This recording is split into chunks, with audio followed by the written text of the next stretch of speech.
Oh, now we're on, maybe. Good morning. Yeah, we're getting the S sign as far as volume goes.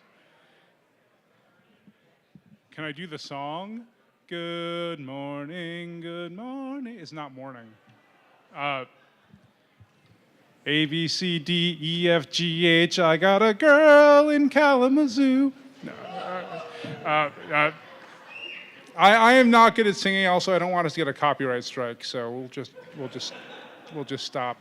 And yeah, so the traditional song is Good Morning, which I can't sing.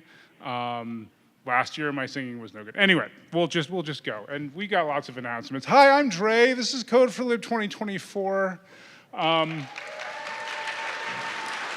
And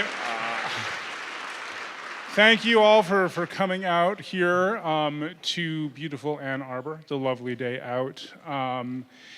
This room is quite full. We have, this is a fully booked flight, so you may have to check bags. If you are coming in, there's no seats, there's a couple seats up front here. Later on, we're gonna do the thing where we're gonna make you raise your hand and say if there's a seat, but right now it looks like there's not this crowd in the back yet, so we'll skip that part for now. I'm going to awkwardly read the notes off of my laptop for reasons. And yeah, all right, so welcome again. Thank you for joining us in the lovely city of Ann Arbor. I said that part already. We hope you had a safe commute in and got to enjoy some of the tours. There were tours this morning?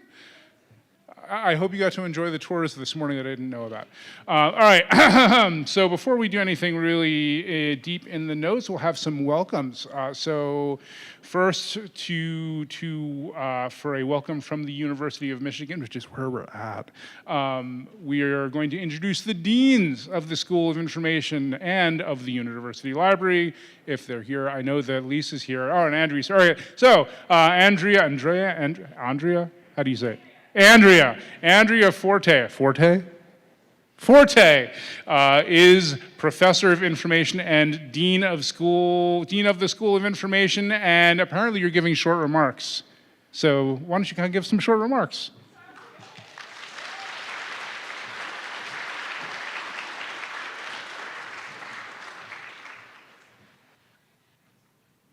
All right, well, let me extend my heartfelt welcome from the School of Information as well, or UMSI, as we say. You are my people. After I received my master's degree in Library and Information Science, I went on to the College of Computing at Georgia Tech, and it just warms my heart to welcome this group here today. We are one of the first modern information schools at UMSI. We were founded in 1926, and we have developed to be a school that really shares the Code4Lib. All right, is it Code4Lib or Code4Lib? I was told this could go either way, so to make my choice. All right. Your ethos of supporting the mission of libraries, archives, and museums with technological creativity and innovation.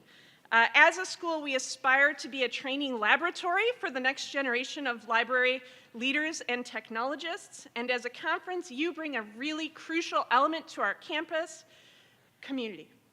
This is fabulous. As we say, our mission is to create and share knowledge in ways that allow people to use information with technology to build a better world. We see libraries both as knowledge centers and cultural and community centers as a key part of this world that we want to help build. As UMSI has grown from our founding nearly 100 years ago, we've become a leader in librarianship education. Our program was the third to be accredited by the American Library Association in 1928. And we've since grappled with many opportunities and also challenges in training new librarians, archivists, and collections managers, cultural heritage leaders. Our current master's degree emphasizes technology skills from programming to UX design to digital curation, and we emphasize the intersection of these areas with the defining values and skills of librarianship, including access, diversity, democracy, and public good.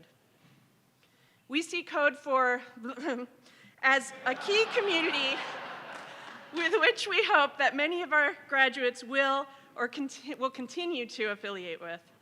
I was excited to learn that you selected some of our UMSI faculty as speakers. That's super exciting, including today's opening keynote and the closing keynote, Libby Hemphill and Patricia Garcia, respectively, as well as some of the platform presentations. But it's even more important, I think, to recognize that some of our master's students and recent grads are here in attendance. And as a school that emphasizes technology and digital skills in our library training programs, we see conferences like this as critical opportunities and ways for you all to network and stay in touch, and also a great opportunity for new librarians and technologists to learn about the field. So,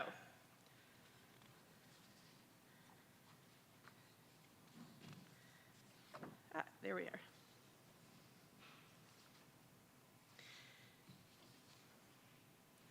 Apologies.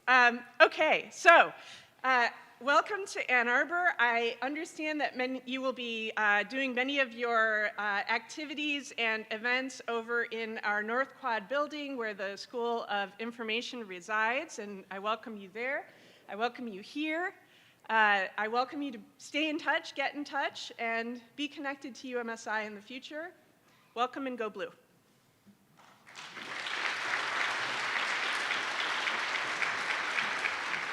All right, up next we have another short statement to welcome us from my beloved former colleague, the inestimable Lisa Carter, who is Dean of Libraries and the University Librarian.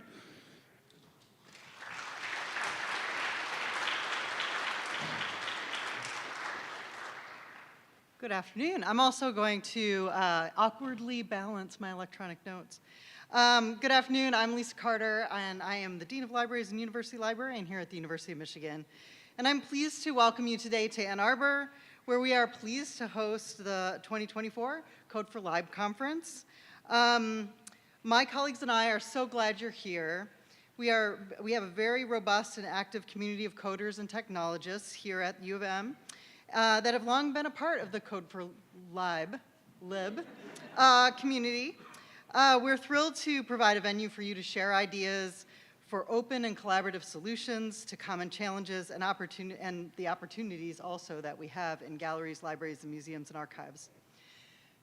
This community's values resonate deeply with our long-held technology practices here at the University of Michigan Library Community. With you, we pursue openness and collaboration, diversity and inclusiveness, technical excellence, and a supportive and nurturing space for newcomers as fundamental ways of working and as guiding principles. And those enable us to lead collaborations and innovate. As usual, I think you're all in for an exciting program and ideas exchange where you will discuss new and ongoing projects. You will share new ways of working, of evolving best practices, and enhancing collaborative effort. You will create and strengthen connections that will last throughout your career and that will breathe energy into your current projects. If you are new to Code4Lib, I hope you'll be enthusiastic about making as many new contacts as you can. And if you've been with Code4Lib for many years, I hope you will make it your goal to make 5 new connections, to bring new and novel ideas to your work, but also help others strengthen their skills, while also seeding future project connections, collaboration, interdependence in our very networked community. I understand that Code4Lib is in its 20th year. Many of you work on college campuses, and we are welcoming you to the university environment today. While we had commencement just over a week ago, I expect that you'll see a few of our undergrads doing what undergrads do. Consider what it felt like to be 20 going on 21. You were probably so passionate. You were very sure of yourself, certainly, at least often. But at other times you were pretty apprehensive. At 20, you were right most of the time, but every new person brought you a new challenge. You're energetic with the whole world and your whole future waiting for you, but also you're overwhelmed by the society, the challenges in our society that feel seemingly insurmountable, and really difficult. Maybe you've contributed to group projects, clubs, subcommittees, a new employer, or a passion project. But at 20, you might wonder, will it matter? Will it help you achieve your long-term goals? Where are your long-term goals? What are your long-term goals anyway? And I will tell you that at 20 years old, your community, what you all does matters. It matters deeply and significantly to all the work we do in libraries, galleries, museums, and archives. As Code4Lib moves into its 20th year, or through its 20th year, consider, does this community feel mature and still evolving all at the same time?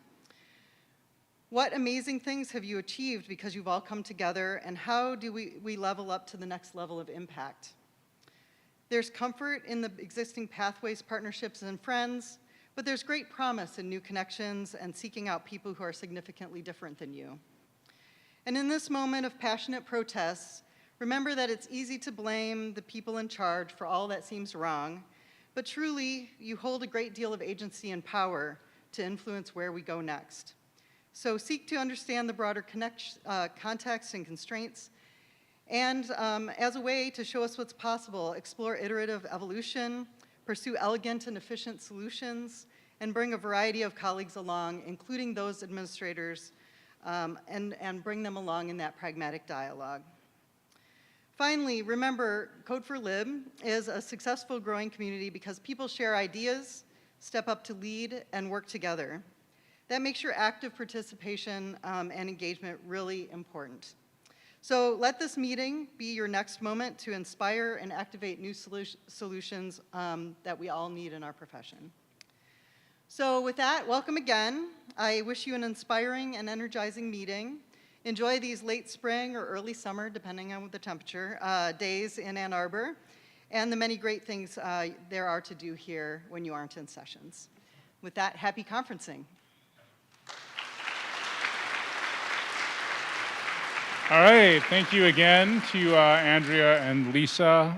Also, we will be running over, at least for this morning part. I have like 3 more pages to read. And the LPC needs to come up and say some stuff. That's what's next. It's okay. We got like 15 minutes at the end of the schedule that are totally unscheduled. It'll be great. Okay, so as we get started, let's have Jesse Johnson and Natasha Allen from the LPC come up and say some LPC stuff. Everyone say thank. LPC stands for Local Planning Committee. They're like the people who figure like all of this stuff out, so they deserve a big round of applause, and they're gonna say some stuff.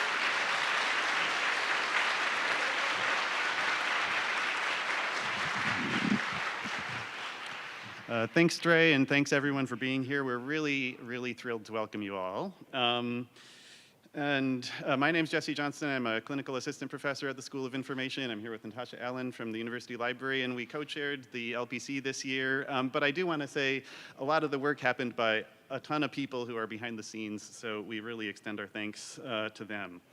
So we have a short land acknowledgement and a very quick welcome, and then we'll get on to the rest of the announcements.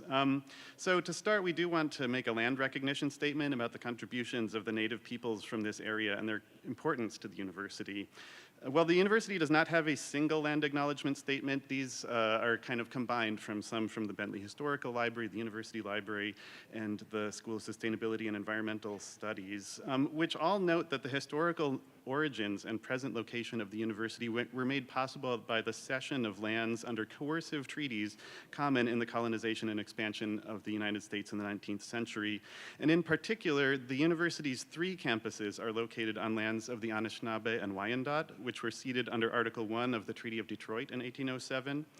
And the university's endowment was originally funded in significant measure by the sale of land granted under Article 16 of the 1817 treaty at the foot of the rapids, which was made by the Anishinaabe-speaking peoples, including the Odawa, Ojibwe, and Potawatomi, so that their children could be educated.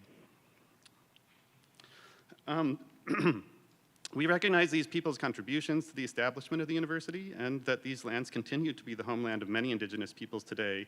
And through these words of acknowledgement, we seek to reaffirm and respect their contemporary and ancestral ties to the land, and to recognize their contributions to the university. And I would just quickly note that there are ways you can even kind of acknowledge their contributions. Just a few short steps from the league out on what we call the diag there, the lawns and the trees. There is a plaque that recognizes the contributions of many of those peoples. And if you're going on the run tomorrow, you'll be in the University Arboretum, which has a tall grass prairie, which recognizes some of the historical environments of the Midwest. And you may also, considering that we're speaking of colonialism, you may also wish to visit the encampment, which is just down the diag in front of the library, and learn about the university's relationship to current events. As you know, there are tons of folks who make an event like Code4Lib happen. So on behalf of myself and Natasha, we just met at last year's Code4Lib, in fact, and ended up working together on the proposal for the conference. And I think we're both happy we did, but it was a lot of work. And we also want to recognize our other LPC members, Heidi Burkhardt, Ken Varnum, and our wonderful colleagues at Concentra, Jen Cummings and Kathy Azevedo. So if any of you are here, if you could wave, they may still be at the registration desk, but there's some, there they are in the back.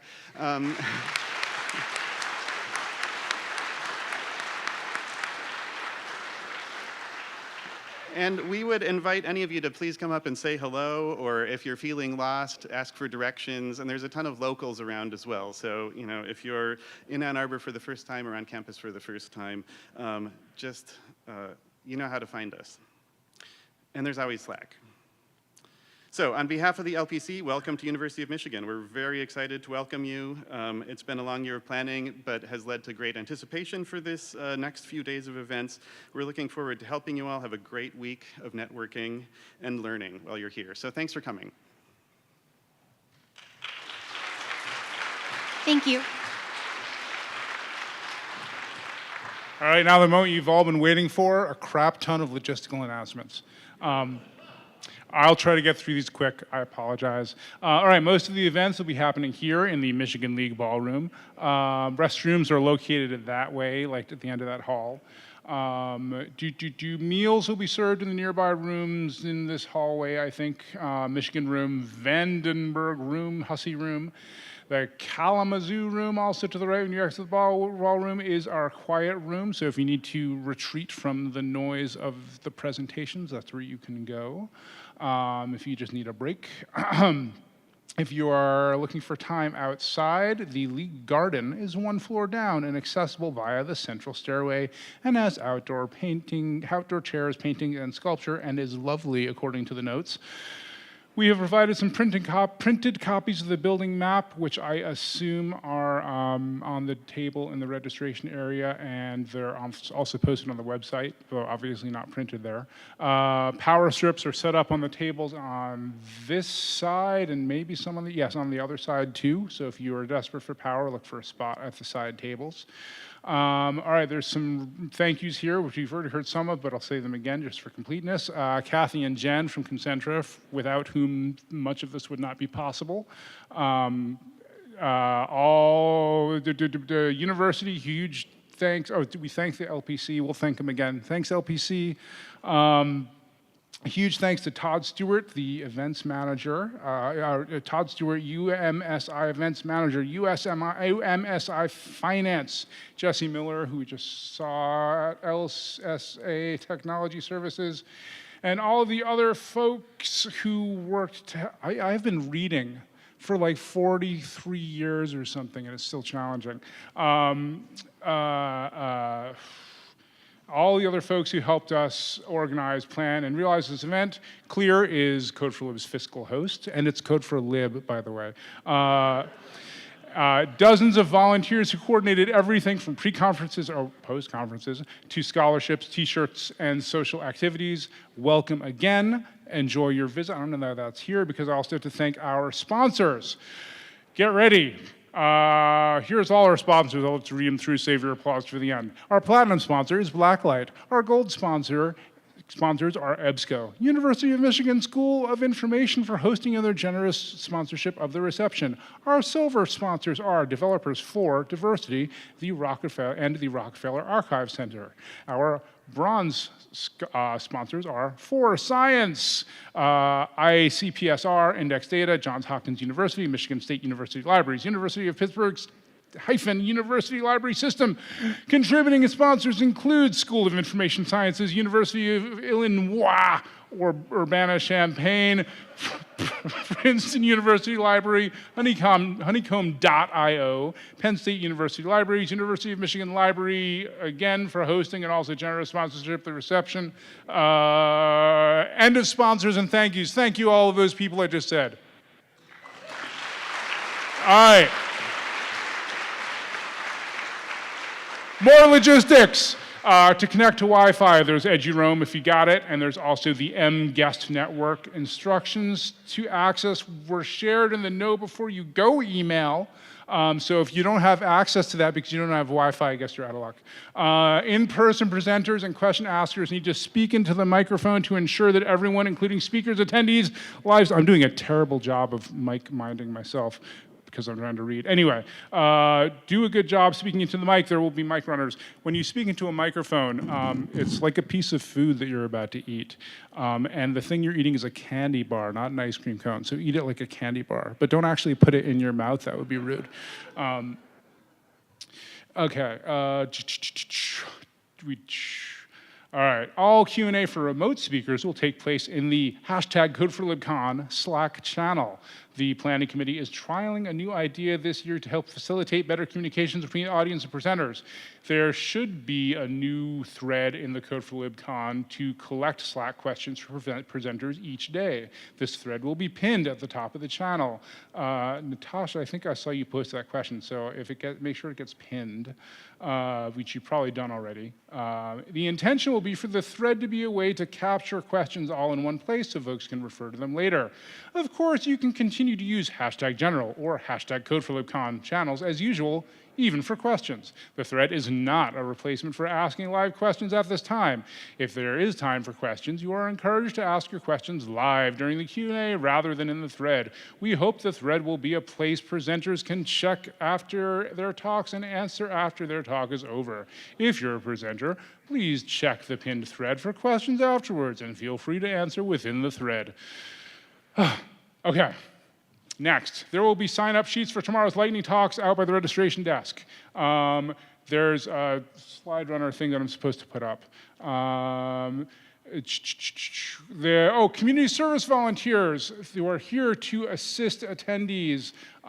There's a schedule on the website in the conduct and safety session. Right now, our online community support volunteer is Coral, I think, if I remember right. And in person, way in the back corner there, we've got Eric Pettiplace and Bess Sadler, who are our MCs for, I think, the remainder of the afternoon. Is that right? All right, cool. It's even here in the notes. Okay, so Mike is going to be online. Mike Jarlow will be the online person from 3 to 5 p.m. If you checked in, you got a badge and a lanyard and a pin.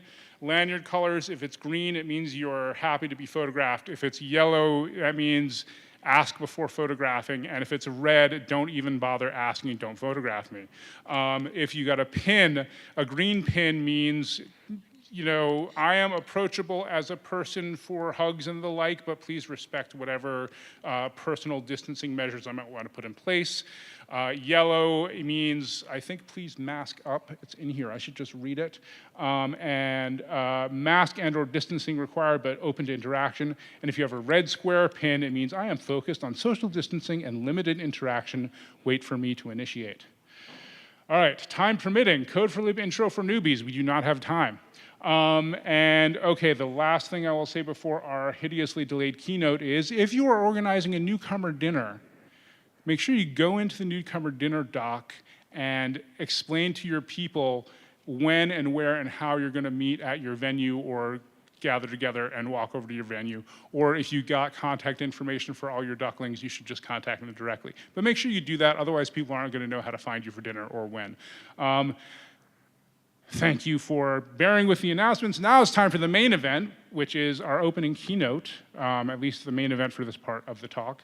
Libby Hemphill, you can tell I've read this before. Associate Professor, University of Michigan School of Information Research, Associate Professor, Institute for Social Research, and Director, ICPSR's Resource Center for Minority Data, and Founding Director, ICPSR's Social Media Archive, studies social computing and digital curation.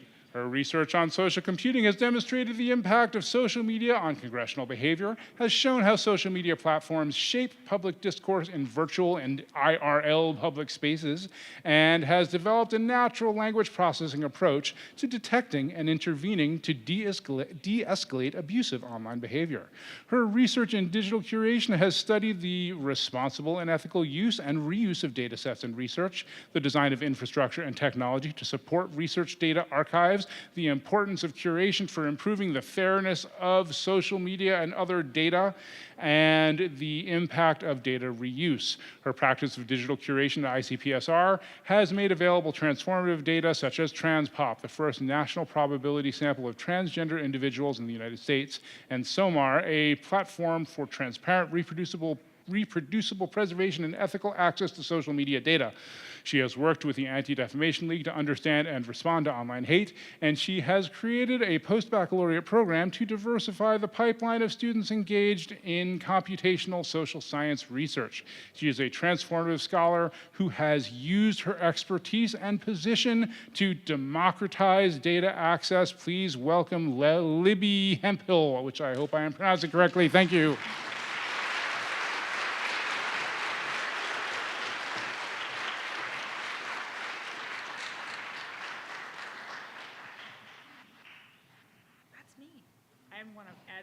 Slide. You want to edit one? Can I do that? Oh, no? Nope. It's okay. I'll do it orally.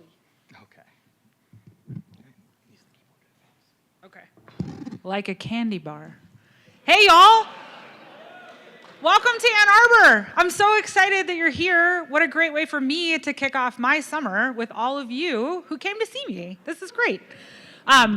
You'll notice I'm in Slack already asking questions of you. I will continue to do that while you're here and hopefully after you leave too, but I'm so excited that you invited me to talk with you today.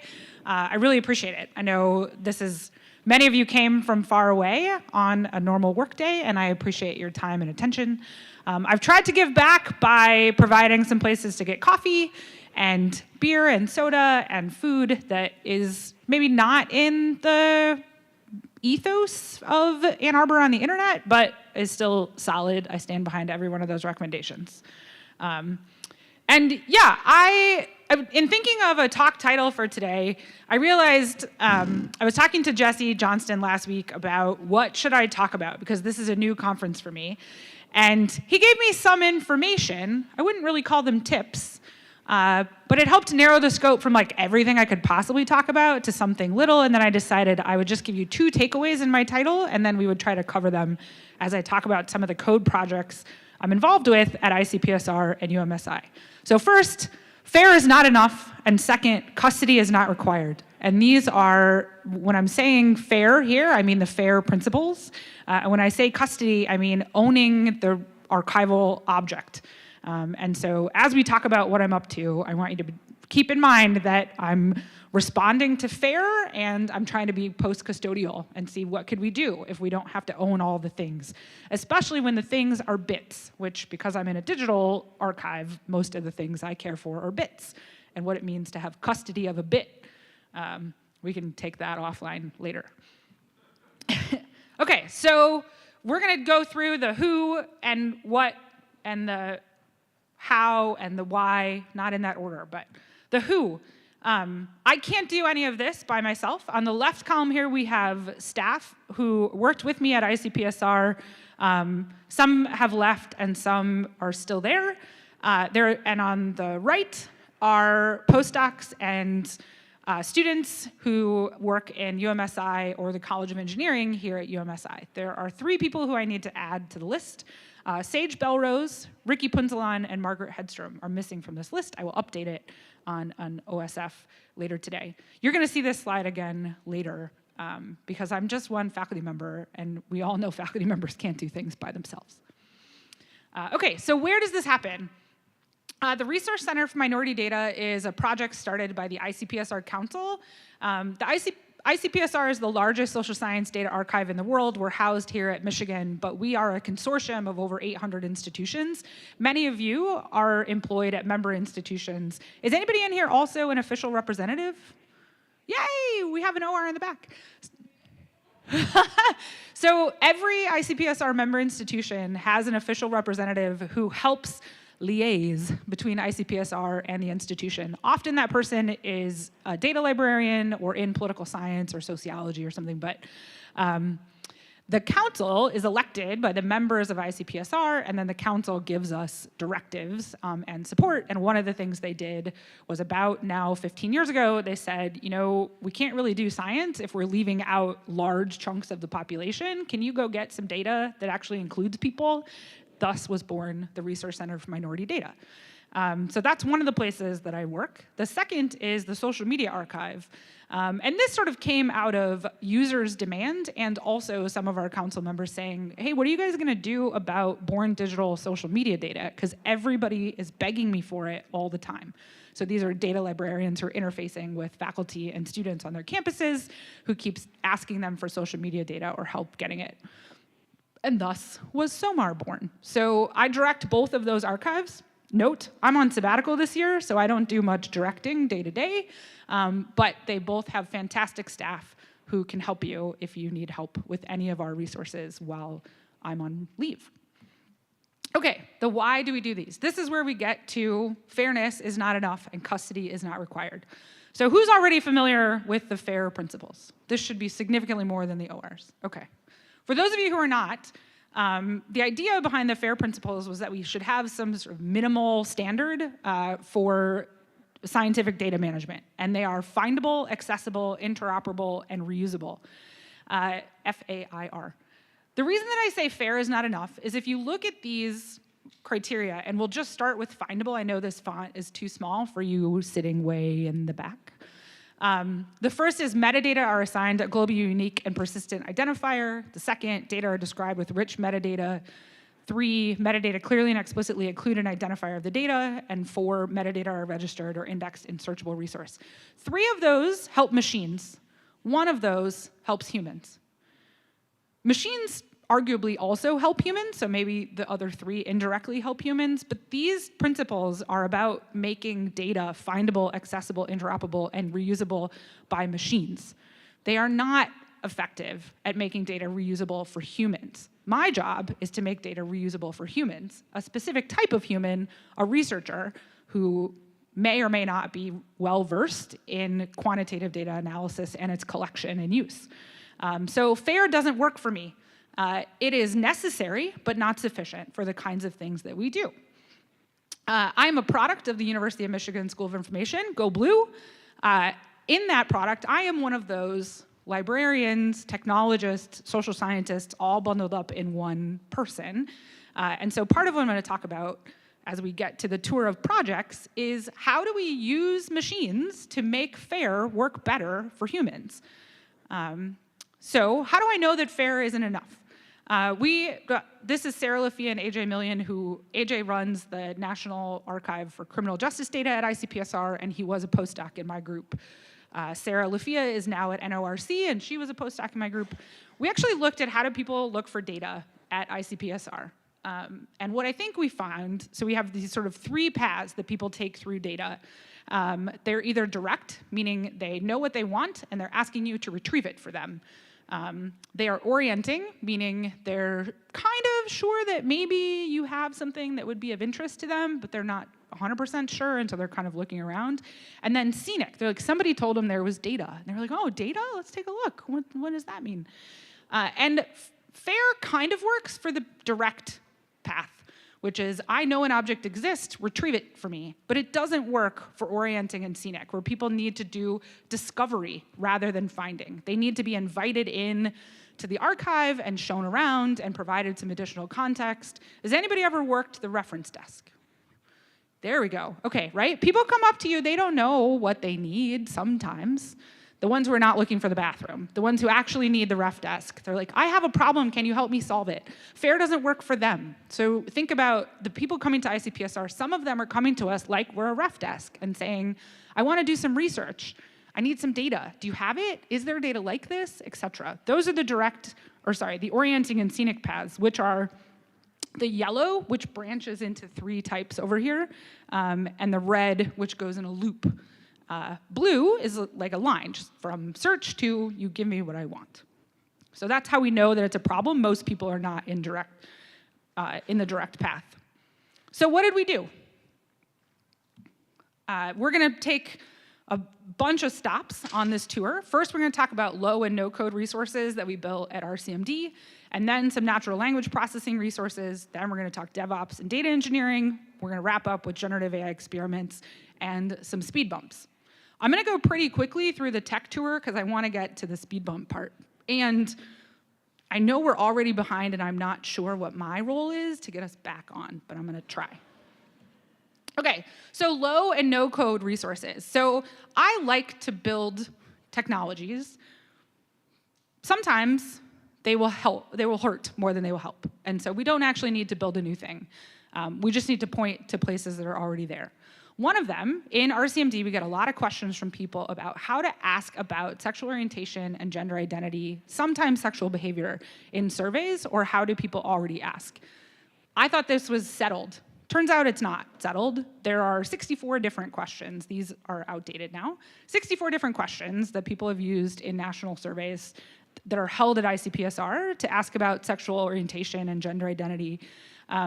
And the Biden administration is leading some efforts to test questions to use on federal surveys, including the American Community Survey and housing surveys, et cetera, to try to figure out how do we ask about sexual orientation and gender identity. And I thought, hey, let's just, make a table of these questions, and we'll just say, where do these fit? Does anybody use Notion? Some? Okay. If you can shout, all the Notion users are way in the back. Anybody, why do you use Notion? Ease of use, okay. What kind of thing are you using it for? It uses Markdown, okay. ++ to Markdown. And ease of use. Okay, Notion is it's a no-code database. So I think in relations. I don't think in tables. I think in how are these things connected in networks. Excel doesn't do that very well. Markdown also doesn't do that very well. So I think in databases. And so I was like, oh, well, let's just build a database. We'll have a set of questions and surveys and answers to those questions, and we'll connect them. 2 problems. First, basically nobody reuses questions. Or if they do, they change the answer choices. So the questions and answer choice matchup, that's how we get to 64 different combinations of how do you ask and what answers do you allow people. That means that researchers need some education about how to make good choices or responsible choices about how to link data. So this is back to interoperable. It doesn't work. That if you don't know what the questions are and how the answers are different, you don't know whether survey A and survey B can be linked or not. The second problem is Notion is not accessible. And so we can't use it or any part of it as a public-facing part of ICPSR because you can't use a screen reader to read it. Which, you can, but it is gibberish when you get it back. And so Notion doesn't work.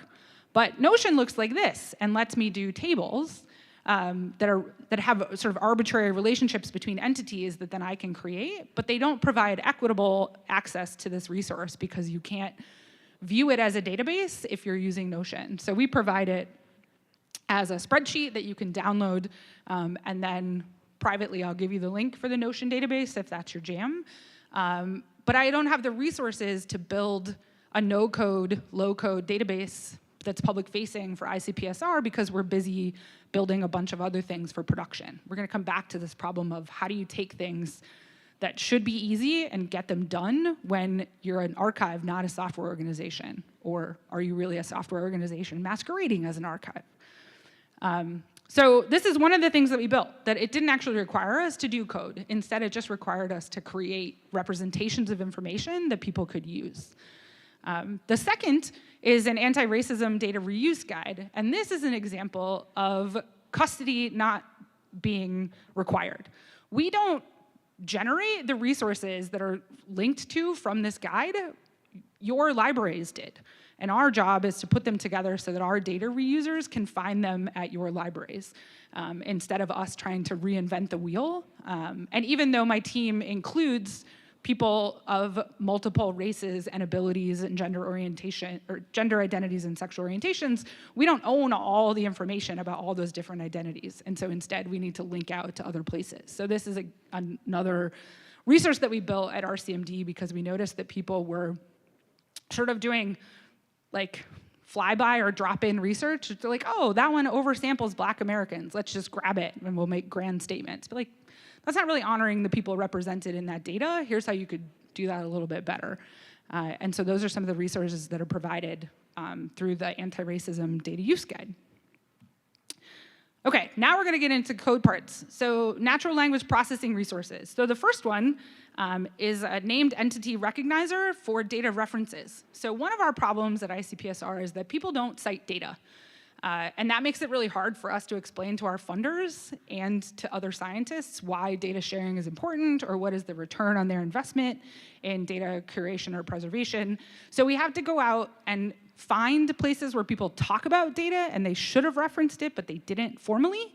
And now we have a toolkit for doing so. So we built our own NER model a few years ago to be able to do this. And basically, I think when you get to the candidate PDFs, what we did to get candidate PDFs was set up a laptop running in one of the offices and just download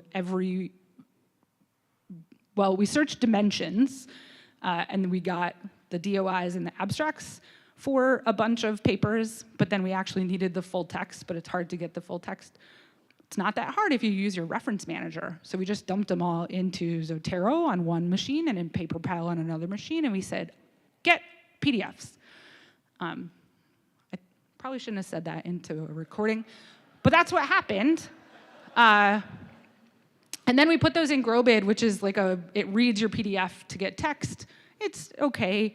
And then we put it into JSON, and then we built our NER model to predict whether or not it had a data reference. And then we're able to use this to do other research. For instance, we have another paper that's about what do people do when they reference data?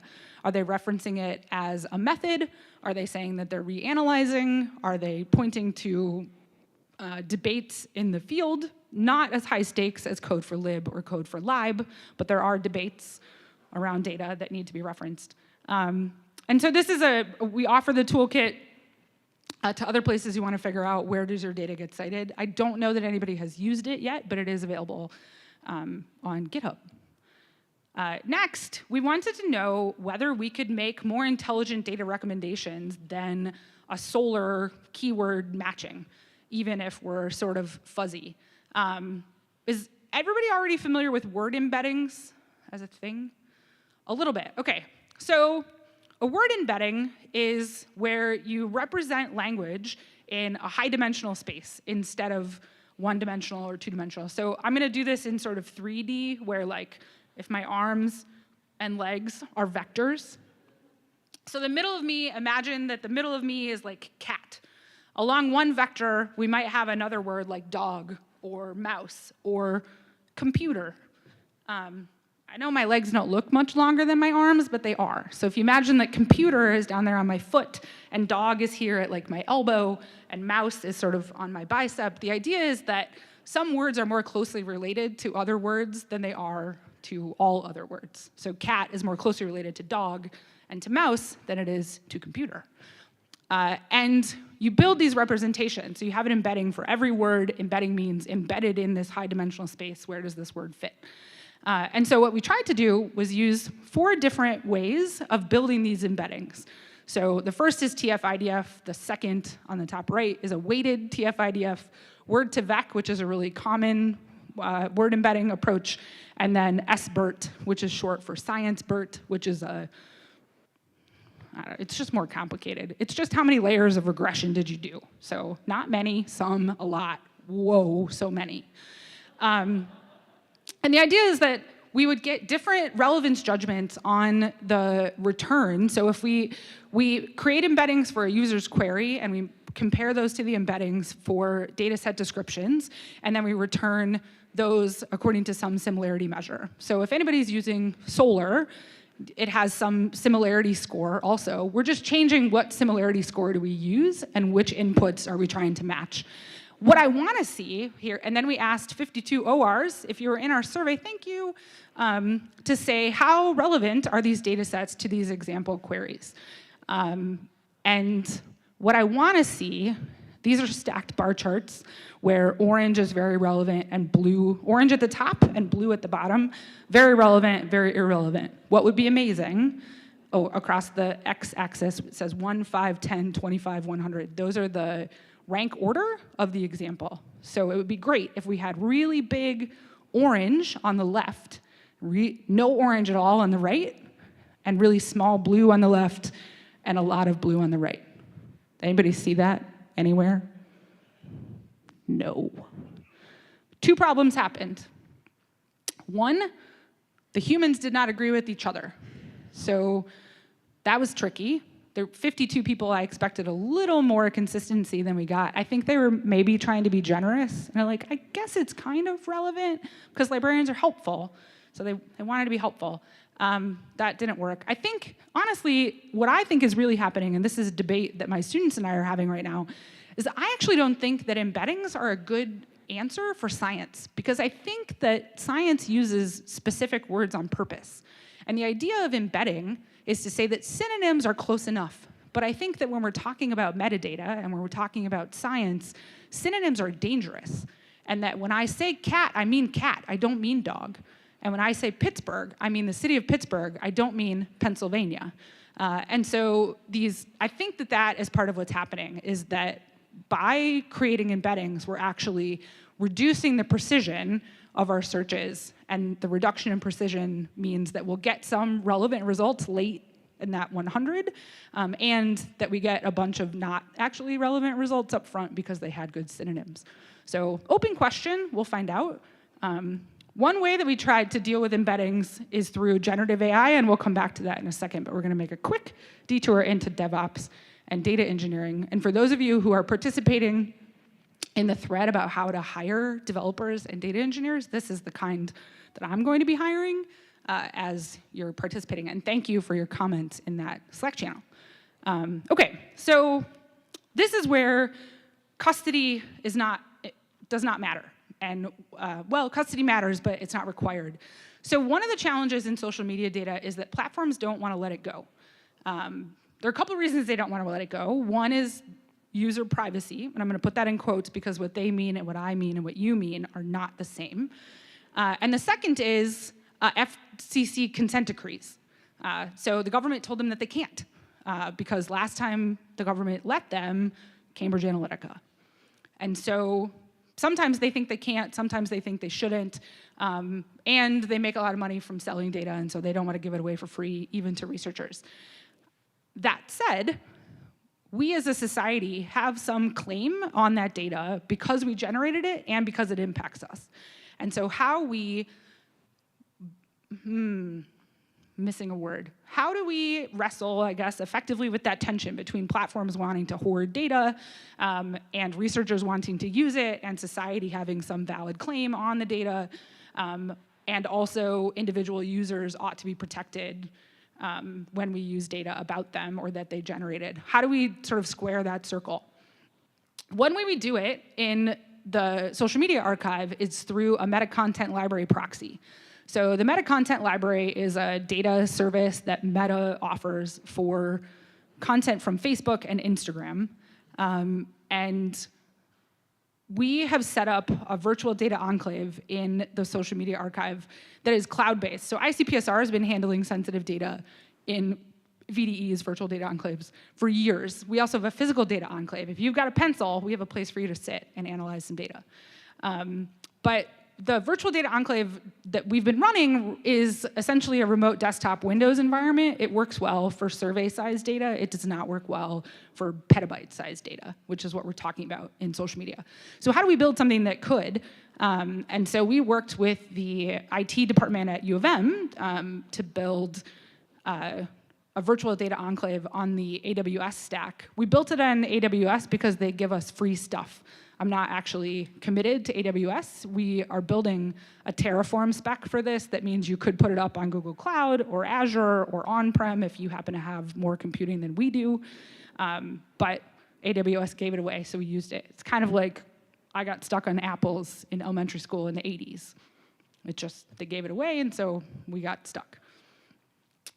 Anyway, so this is a simplified version of what that VDE looks like, where when you log into the VPN, then you're allowed to log into a subnet that contains resources for your research project, and then your analysis gets reviewed. So instead of doing privacy protection only on data ingress or ingest or deposit, we do it on egress. So when you come to us and do the analysis, you take your data out, we review it to make sure you're not taking something out that you shouldn't, like an individual identifier. And that helps us maintain it helps us increase the analytic utility of the data. I mean, there's no maximum really. While protecting privacy, but it creates a bunch of hassles because it means you have to log in to 3 different things to get to the data. But sometimes friction is good. It gets you to slow down, like we're going to talk about when we get to speed bumps. So one of the things that you can do through the enclave is access the MCL API proxy. So the meta content library that provides public data from Facebook and Instagram.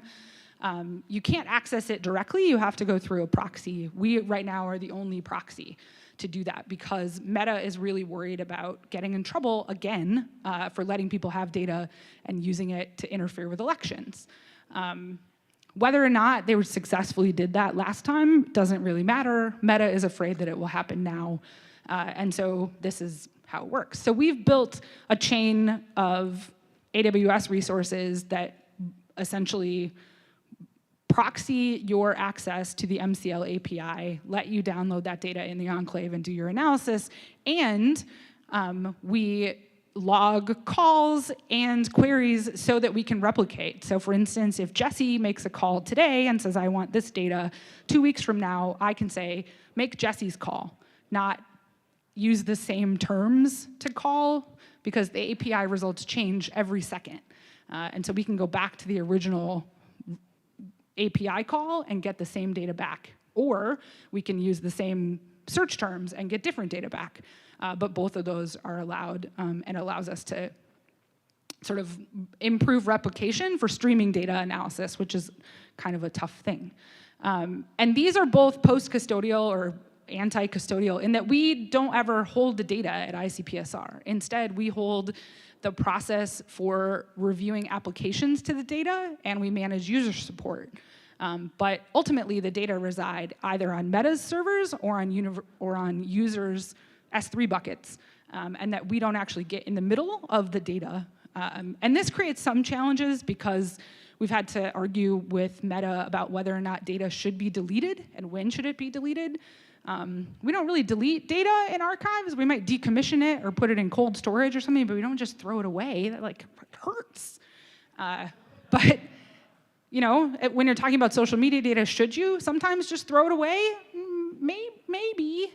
I still don't really know where I stand on that one. But sometimes you should.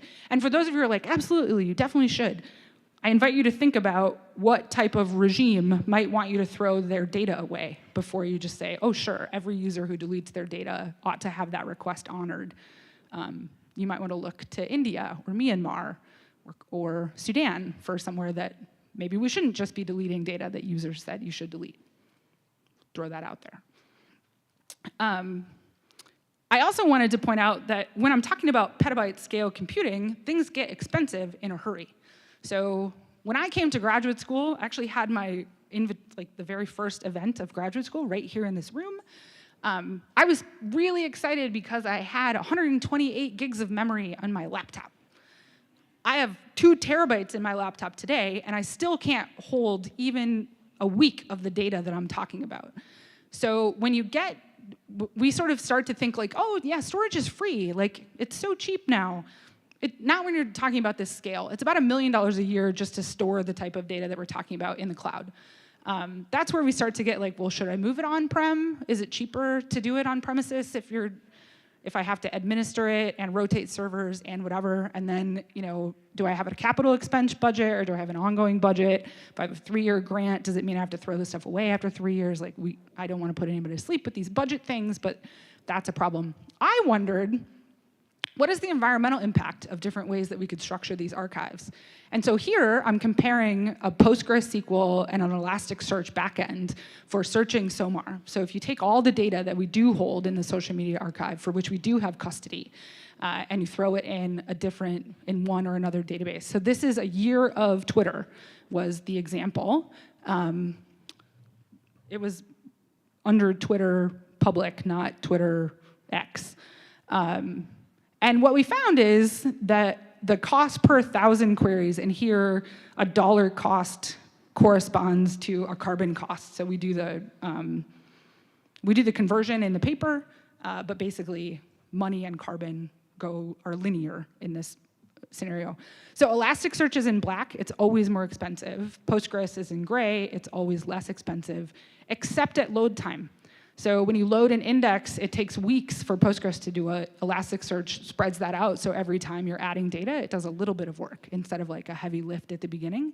So there isn't actually a clear answer of which one is carbon cheaper or which one is money cheaper. I was really hoping that there'd be a clear answer, and so we could just go back to users and say, I'm sorry, the value of fuzzy search is not an entire city's worth of carbon for a year. But that's what we're talking about when we get to cloud compute, that like, maybe not a city like Ann Arbor, but maybe like Chelsea or Milan. I know we've been talking about Milan and Slack.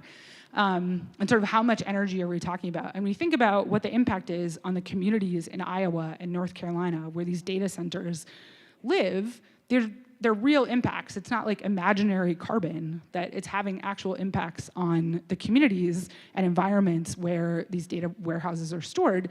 So let's be a little bit more careful about how we make cloud decisions instead of just saying, oh, we'll just put it in the cloud, it'll be fine. It's actually very expensive, both for us and for the planet and for those communities. Okay, back to, if not embeddings, what do we do? So we go to generative AI. Because why not? Like, I can't be in a meeting now without generative AI being a thing.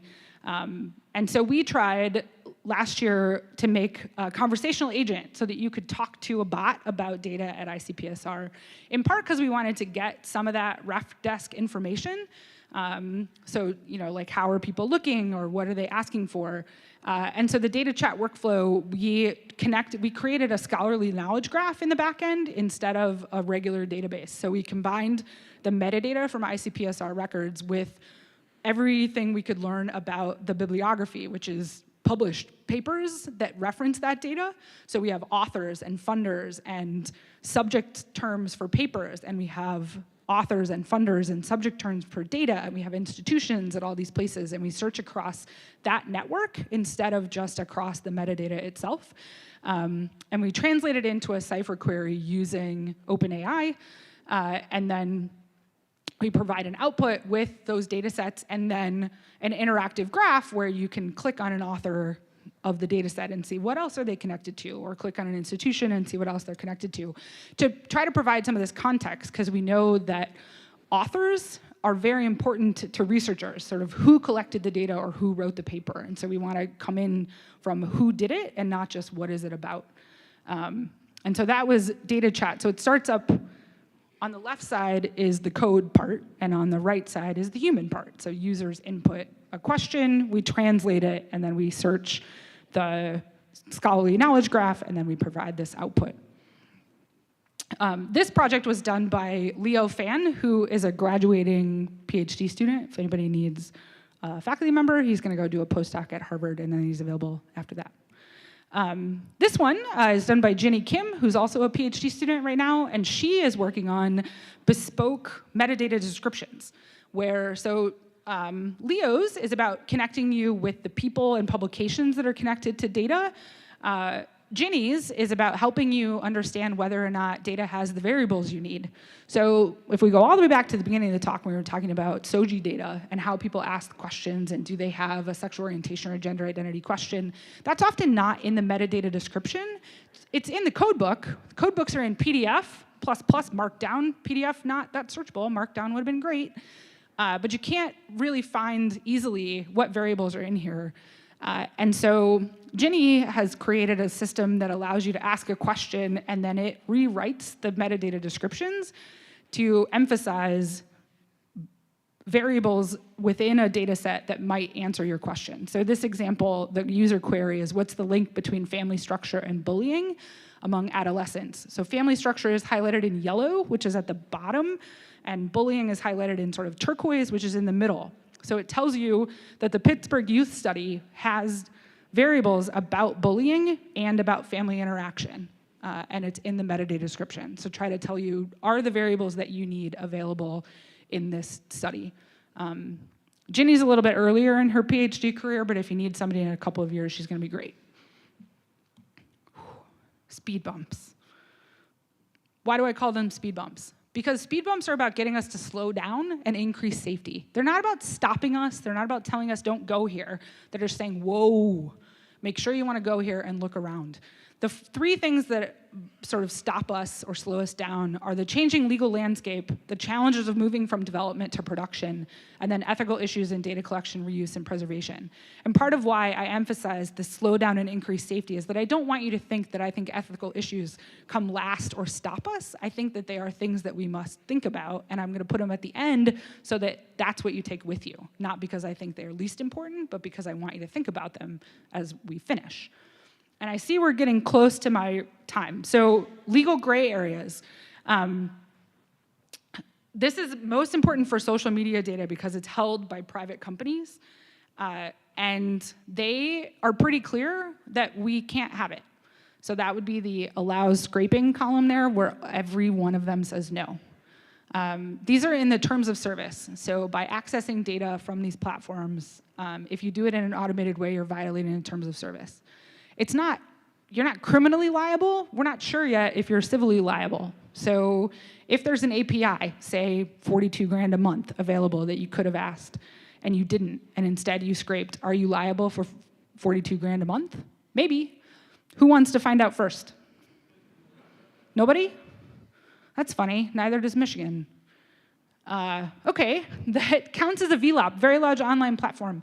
This matters because the Digital Services Act of the European Union has made the rules different for really big platforms than for other platforms, meaning that they have to provide, VLOPs have to provide researcher access to data. It's been in effect for 1.5 years. We don't even have delegated acts yet. Delegated acts is the like, how are you gonna do that in practice?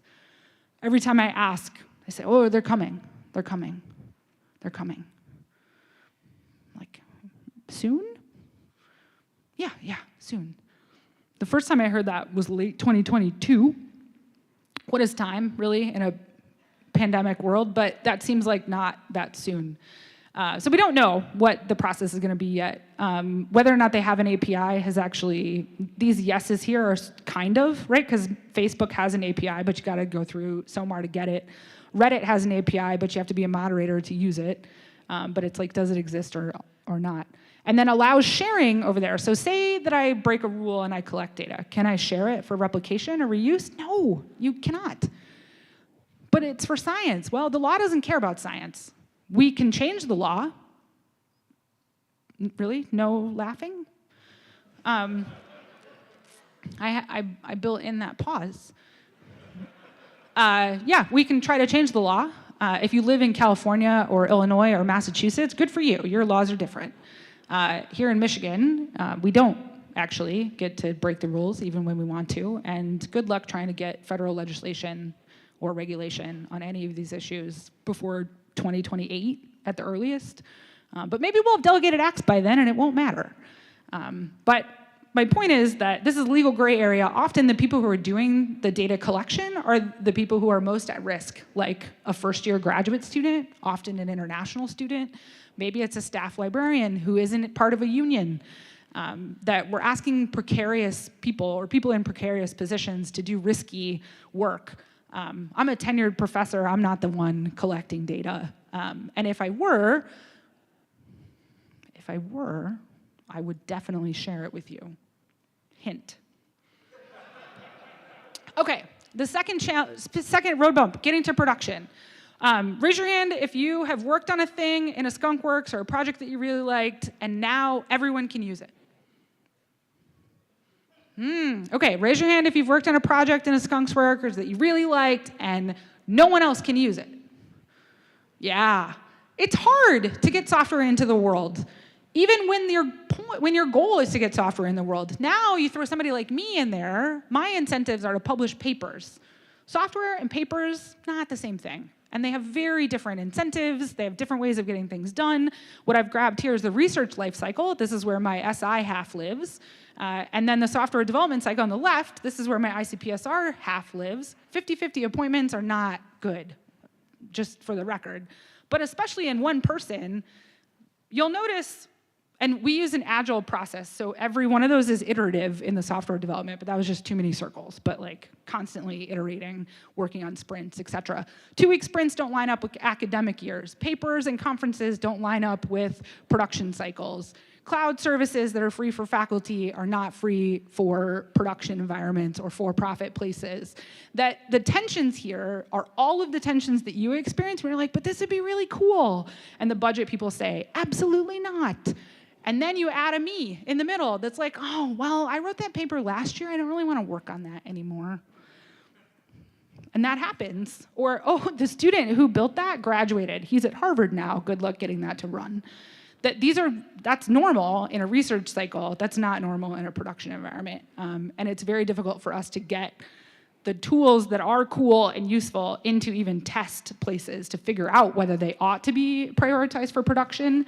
And then even once they are prioritized for production, we're running into funding and resources and grant cycles and incentives.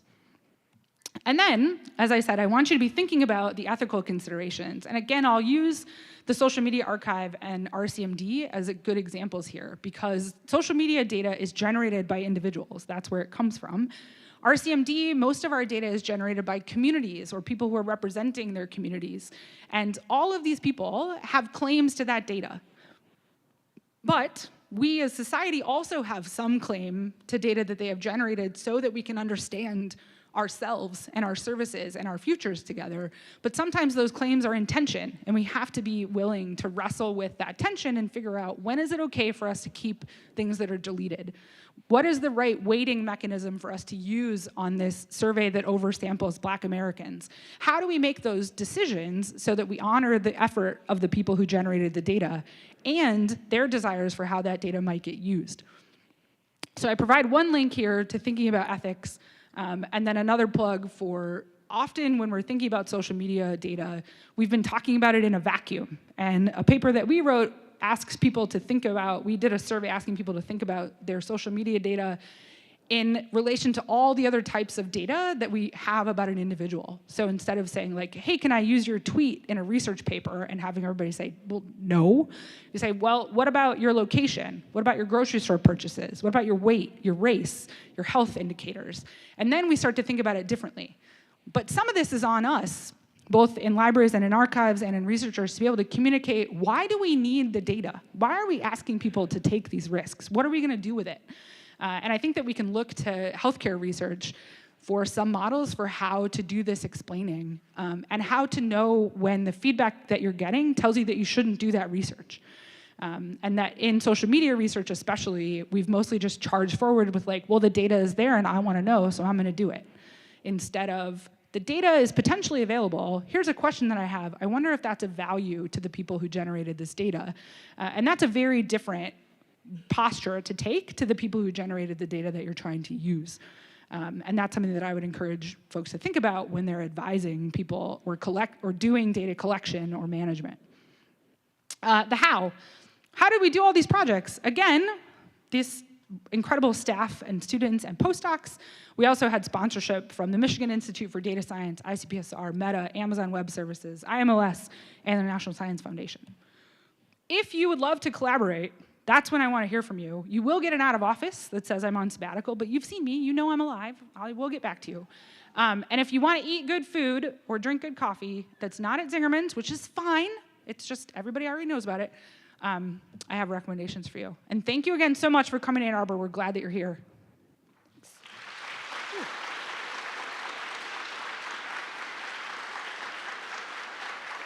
And I made it under my time. Do we have QA time or no? Let's see, how far behind are we? You're Less far than when I got up here?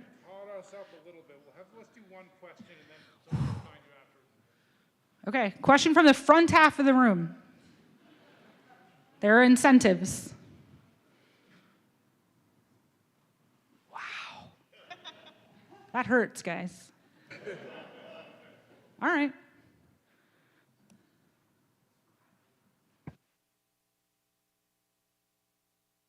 I can go online, but oh, here, yes, we got one.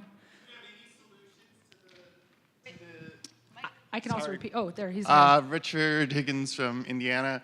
Do you have any solutions to the production, the project to production issue? Yeah. Like, have you solved it in certain situations? Man, I really wish the deans were still here. Yeah, I got some ideas. It's going to take the deans.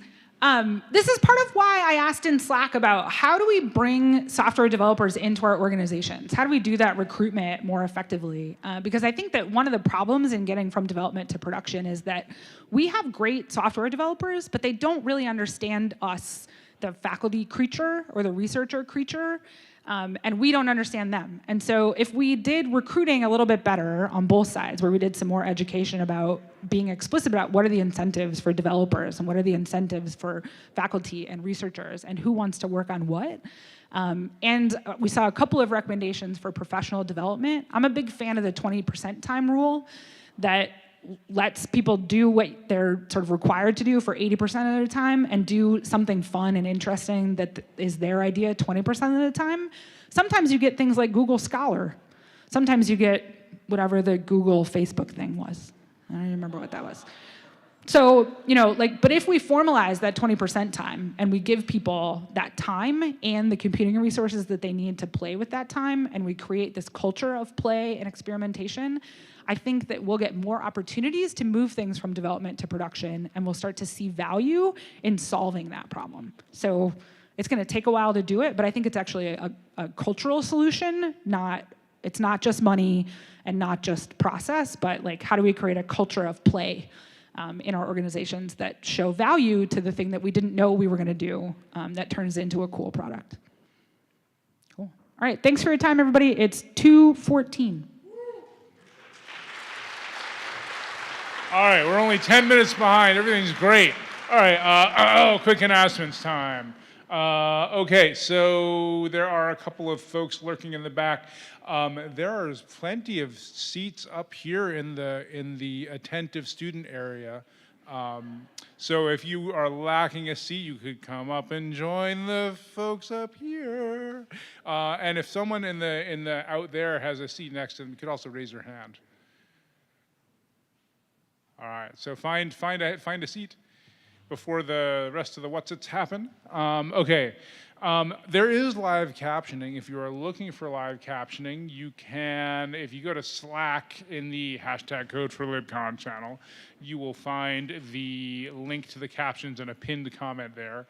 If you don't know what pinned comments are in Slack, which I don't blame you, they're like not very obvious. There's a little thing in the upper left that you can click on. It looks like a push pin, and there's some comments that have basically been bookmarked in the channel.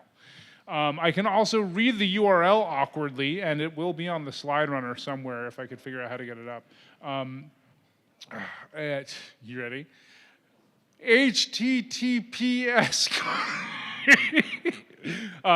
www.streamtext.net/player (event equals Code4Lib). That's www.streamtext. Oh, someone's typing a short link right now.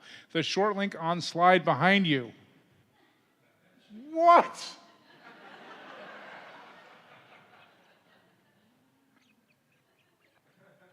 This is amazing. All right. If you need captions, go to there. Okay. And there's a QR code too, so you can, if you have a phone that was made this century, you can do it. All right. Up next we have talks, and then after we have some talks, we'll have a break. But first, talks. Up first we have Chad Bibliotechy Nelson.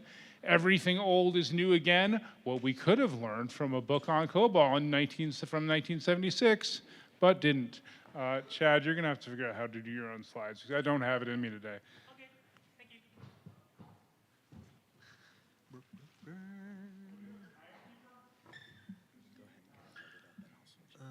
Okay, and there we go. Oh, I guess it's gonna have that.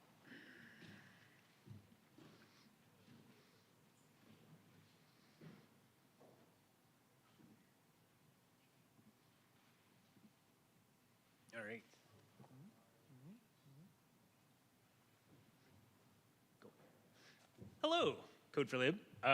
My name is Chad Nelson from the California Digital Library, and indeed today I will talk to you about how everything old is new again and again. And really it's about what we could have learned from a book on COBOL from 1976, but we didn't. And you're probably asking yourself, why COBOL? Why would we want to hear about a language from 1959, mostly used in paycheck processing for businesses and governments that hasn't been used, probably doesn't even have a MARC library, although I think it would actually be a really good fit for a MARC library. But it, why do we care about that? And why did you vote for me to be up here? Well, it all comes down to this book. In fact, this book, COBOL with Style, from the Programming Proverbs series. I found this book outside a general store in New Mexico several years ago, just at random. I was just flipping through the stuff, and this book was on the shelf, and I was a little intrigued.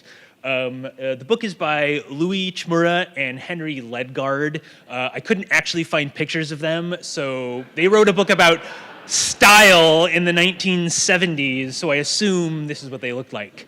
But what really caught my eye about the book was, I've seen a lot of older programming manuals and books about how to write some old language, and they're usually kind of dry looking and pretty boring. They don't have much, flavor to draw you in, but this book had all this flourishes and all these ornamentation on the cover. It looks like a Dickensian frontispiece in an old book, and I love the half title, the Principles of Good Programming with Numerous Examples to Improve Programming Style and Proficiency. My interest was piqued, so I had to pick it up. I was supposed to pay for it, and I forgot to. It was outside, they were closed, whatever. It was $1. I'll make it up somehow. But I took it home and I read it, and immediately, I was on vacation. And I was absolutely blown away because it felt so modern. And I didn't expect it to. It feels modern the way that old art or music can still feel relevant, even though it was produced in some other context, some other time, from some other, reason for creating it, but it still feels relevant to you now. And so it really had that, and I was so surprised because I was not expecting it. I thought I'd just learn a little bit about COBOL, which I have never written in my life. I still have never written COBOL, and I don't even plan to. But what I really found interesting about the book was that it focused very much on the human factor of writing code. The first proverb, it's a series of proverbs and some other recommendations, is don't panic. And I love this because it didn't start with here's how to write the most efficient code. Here's how to, do a for loop in COBOL. It was, you are a human sitting down to write code. You've just been given a whole bunch of requirements. Some of them conflict with each other. You have a blank page in front of you, and you need to make something. And that is a thing we all encounter as programmers, human embedded, physical nature of writing code. It's not just a mental exercise. It's a thing we do, with our bodies, with our hands, with our brains. And so I was immediately drawn into this idea of, it focused on that part of it, the kind of psychological part of writing code. And then the second proverb is think first, code later. And it spent a lot of time talking about don't just jump into writing your code immediately, but spend some time, think through 2, 3, 4 solutions. Don't just see a problem, fix it, ship it 10 minutes later, because you might be doing the wrong thing. And again, focused on that human-centered side of programming. And then it went into some things that I think of as much more modern programming techniques that I didn't think I would see in a book on COBOL. The first was code in logical units. Essentially, use a modular structure when you're writing your code. Modules and submodules with clean interfaces, with inputs and outputs defined so that you know what you're doing. I mean, I know kind of object-oriented code programming was starting to get popular around 1976 when this came out, and Dijkstra had talked about structured programming, and that's referenced in the book a bit, but I wasn't expecting how much emphasis they put onto it as like, this is how you write good code. They said you're not done until someone else has read your work. The idea of code reviews is not a new thing that started with GitHub, and I know it's not, but it can feel that way sometimes. Like because we use these tools, that's where these kind of processes started. But for a long time, that's been there, and so I liked that process of you can't just write this in isolation. You are doing this as part of a group, and someone else needs to look at it. And there is a section, it's not one of the proverbs, but a section about like, don't even worry about efficiency. And this is 1976 COBOL, where it was loading from tape, though it took a lot longer for things to process than it would on our modern computers. And they were still saying it's not worth it to, prematurely optimize to get a, slightly faster rendering because it's gonna make the code more confusing, harder to understand. And that comes to the next proverb, which was don't leave your reader in the dust. And this is kind of where it turned to a bit of a it was talking about the social aspect of code. That it's not just a thing that you do with your computer. It's a thing that you pass on to other people, that maybe even to yourself in the future, that other people have to not just understand the code, but your intent and why you were trying to write what you wrote. And I don't know, it was all this felt like advice I've given to programmers, advice people still need to give to me sometimes. Like, it still felt so relevant, and yet here it was in this book on COBOL. Start the documentation early. You're not done until you've written documentation for the code you've written. I love this idea, and I wish more people would adhere to it. And then finally, there's a last bit of the book is the appendix is. It essentially looks like a style guide from like JSLint or Rubocop or something like that. It says, okay, if we all format our code this particular way, we don't have to argue about it, and we can just move on. And again, I didn't think I'd be seeing these kinds of things there, but there was these kind of like principles that we think of as modern computing techniques or programming techniques are much older. They've been there. And when I was reading this, what I was really struck by is the way it kind of focused on software as craft, as like, something that is somewhere in between the kind of hard science of, transistors and Boolean operators and true or false and ones and zeros, and the soft, squishy nature of human understanding, the softer science side, the part where communication happens, where understanding happens in human beings. And it reminded me of books that I read early on when I was a developer, a year or two into learning. Books like Clean Code and Pragmatic Programmer that were really influential for me in helping me go from programming is writing for loops in Python and PHP to programming is like communication with your peers, with people who are not developers. It's communication with yourself in the future. It is a set of practices that you, work on and slowly grow and slowly learn the kind of tricks of the trade that, you sometimes only learn through making mistakes and taking down production systems and all those kinds of things where it's not a clear-cut thing. So it reminded me of those books, and I really felt like it was the same vibe coming off it, but I was really surprised that I had never heard of, of these kind of books like that before Clean Code and Pragmatic Programmer. They don't mention earlier books. Everything they reference in those books is, if it is older stuff, it's like Knuth talking about algorithms or something very technical. But they don't talk much about, they reference other people from the Agile Manifesto group, because the writers of those two books are part of that Agile group that created the Agile methodology.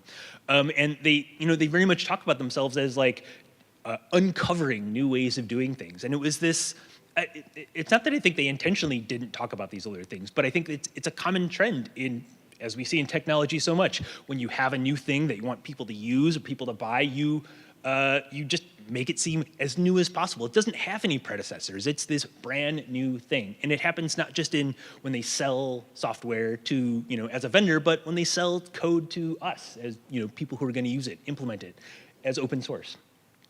So I really started thinking about that, that history of software as craft, and that it's almost, I wanted to think about like the kind of genealogy, like how did we get from 1975, this book, or something like, there's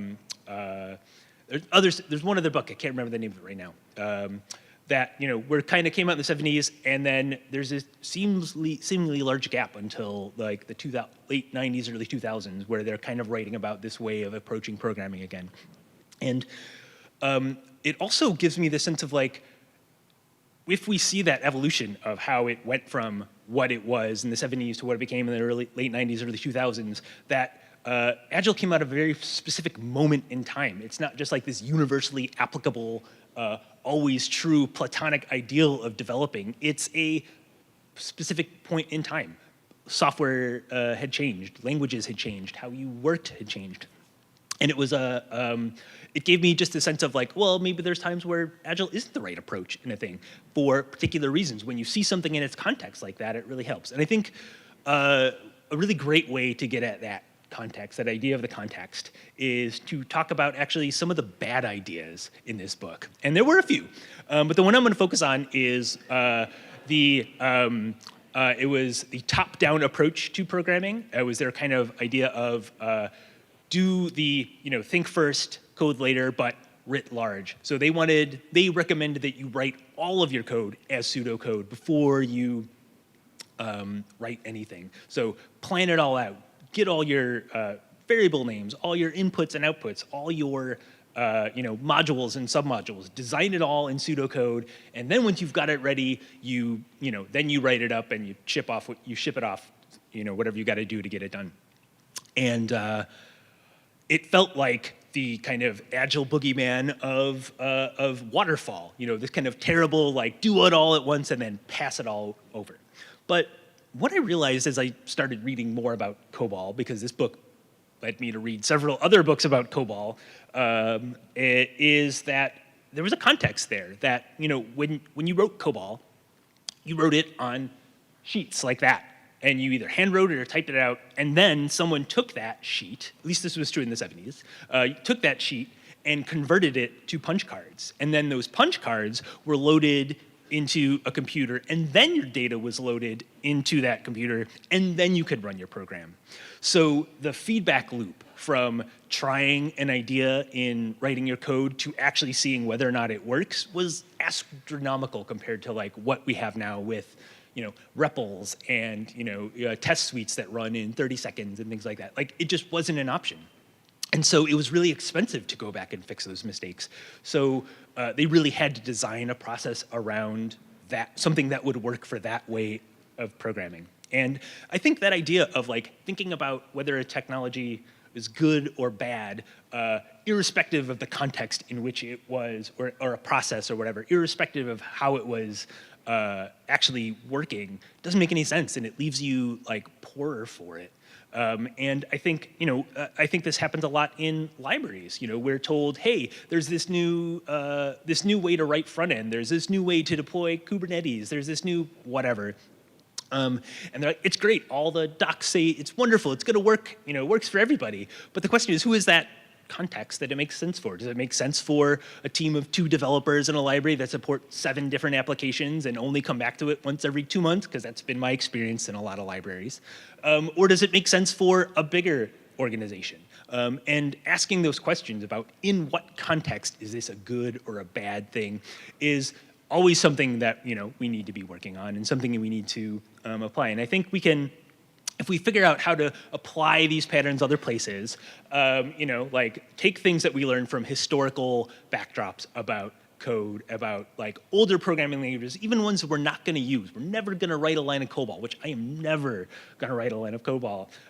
We can still learn things from it that can teach us how to think critically, how to not repeat ourselves in doing things over and over again, or we can see older approaches that have a kind of lineage taking us back to where we are, or that go back and that take us to where we are now as developers. So that is the gist of what I have to say. The only other thing I want to say is we should all feel lucky that we don't have to write COBOL, because apparently COBOL developers were habituated to weird stuff, because one of the examples running through the entire book is about writing software to determine the number of disloyal employees in a copper mine in a fictional country run by a general president. It was freak, and that was like, I mean, it goes on for pages and pages and pages. And this is just normal, apparently, for COBOL.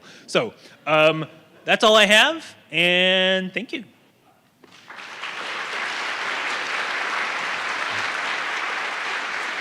I got a few minutes? Okay, great. Questions? We have mic runners. Oh, there's someone in the back. Do you have the book with you? Wait for a microphone. Do we have a microphone? Do you have the book with you? I have the book with me right there. Yeah. It's been to Europe. I've taken it everywhere with me now. So it just goes everywhere. So Check the Libris for prices lately. no. It is on the Internet Archive in the open library. Several libraries have it that I've seen, so you can get it. Other questions?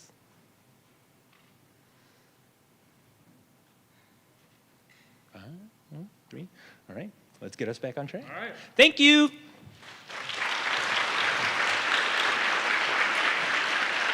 Thank you, question not havers, for helping us get back on schedule. All right, up next. I don't know, someone else will have to deal with that. Up next, Andromeda. That Andromeda, Yelton. Everything could have been different. Why computers are like that. This is a 15-minute talk.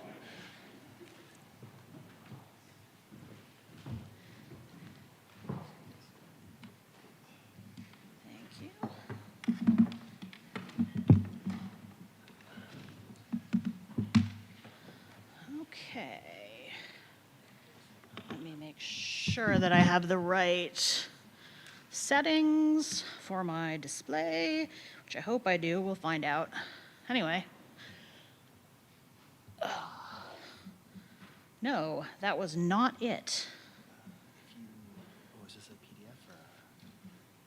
No, this is. You know, if you go. Oh, wait.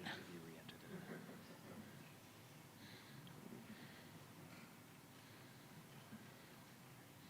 But it should have presenter mode, which it does not, which is a weird problem that I haven't had before. Pardon me. Yeah, you can see it, but I can't. So that's not going to work.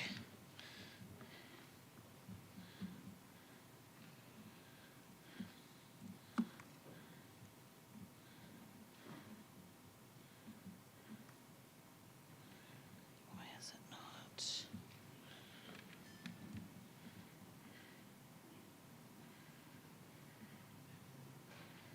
I don't want mirroring. I want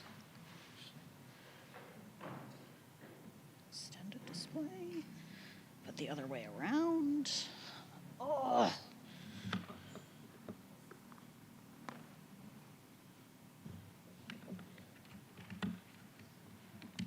Sorry about this. Normally it just works automagically.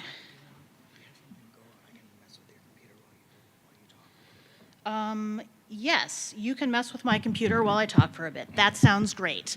But if you could get my keynote slides up, which I don't know which screen they're on right now because it would be great if people could actually see the slides.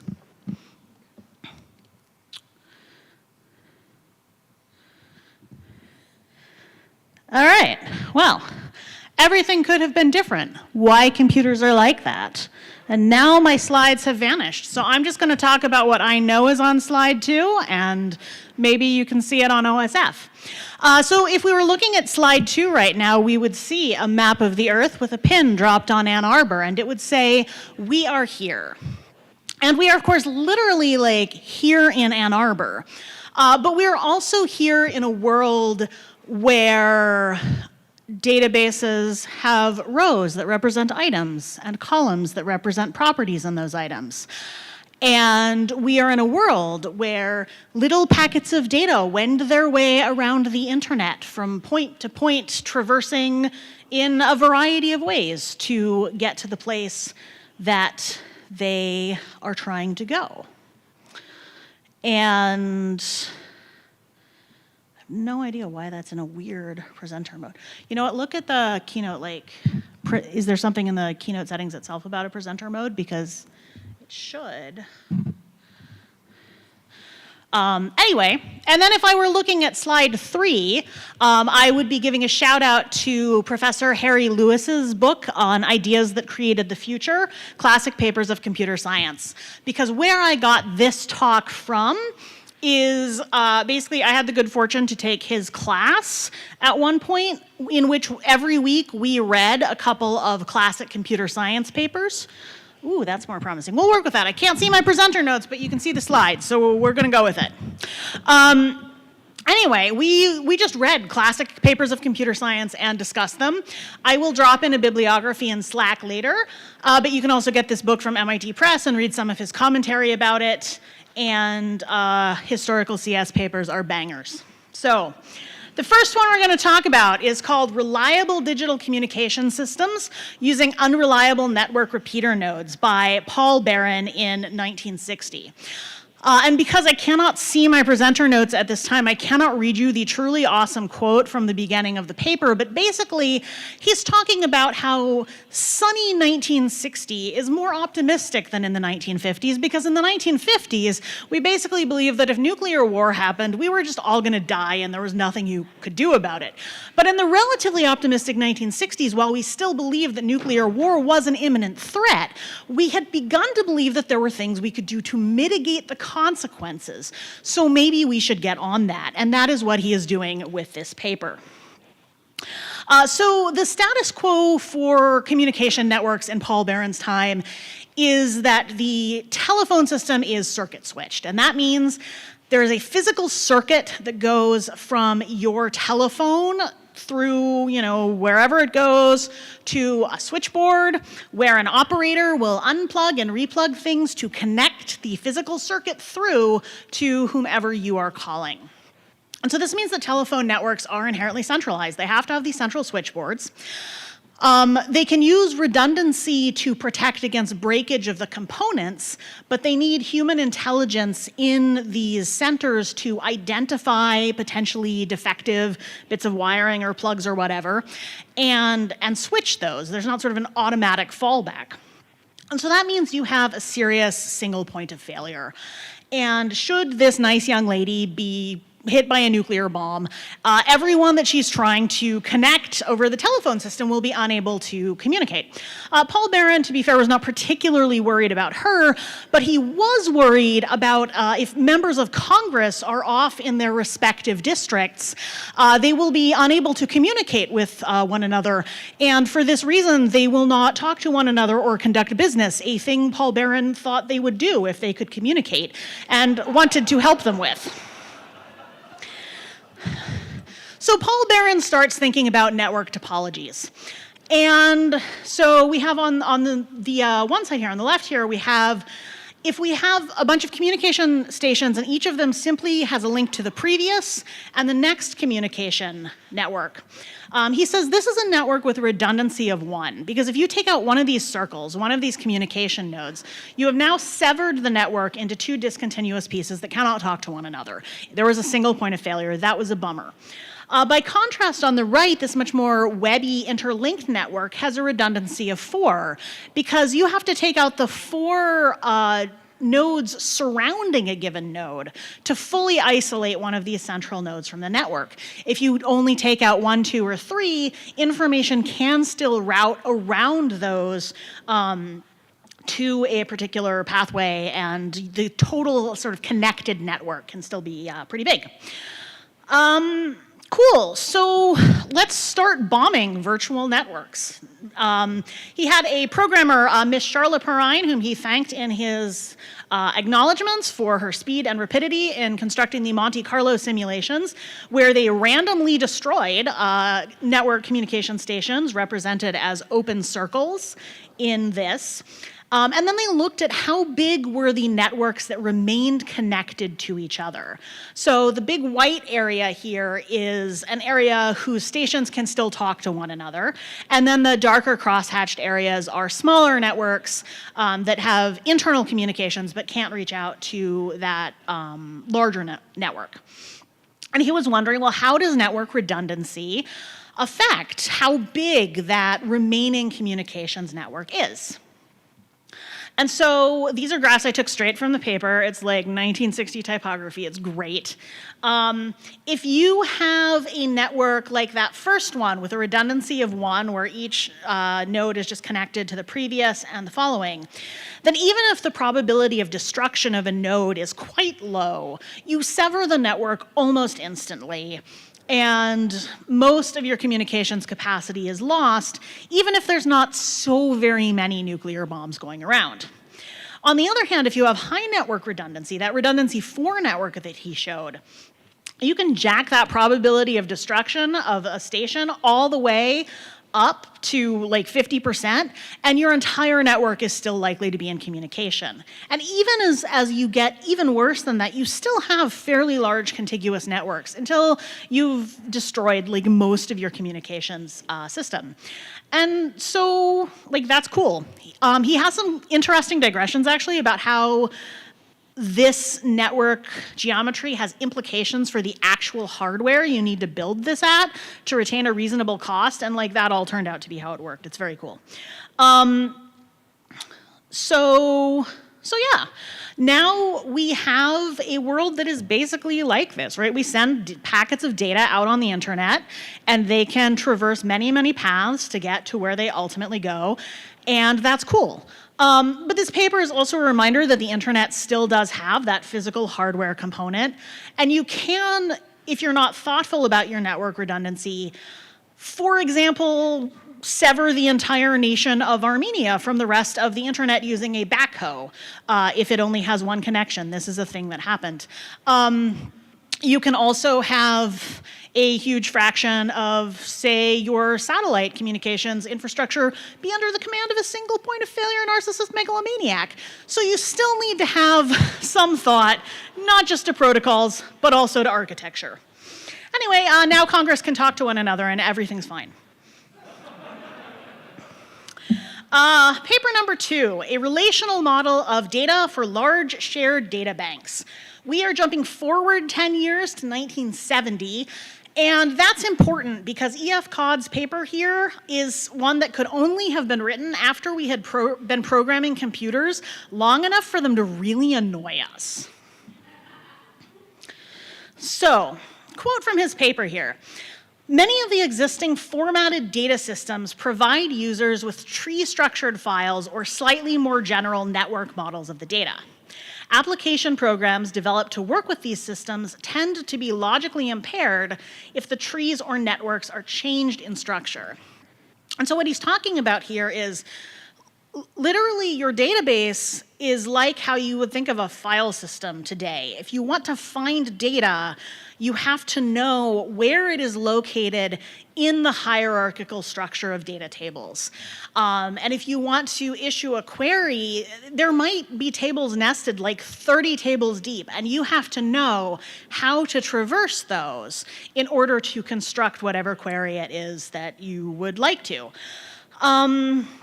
So obviously that's super fun, and it also means that the types of queries you can construct performantly or readably or maybe like at all depend on how you've structured the data on disk.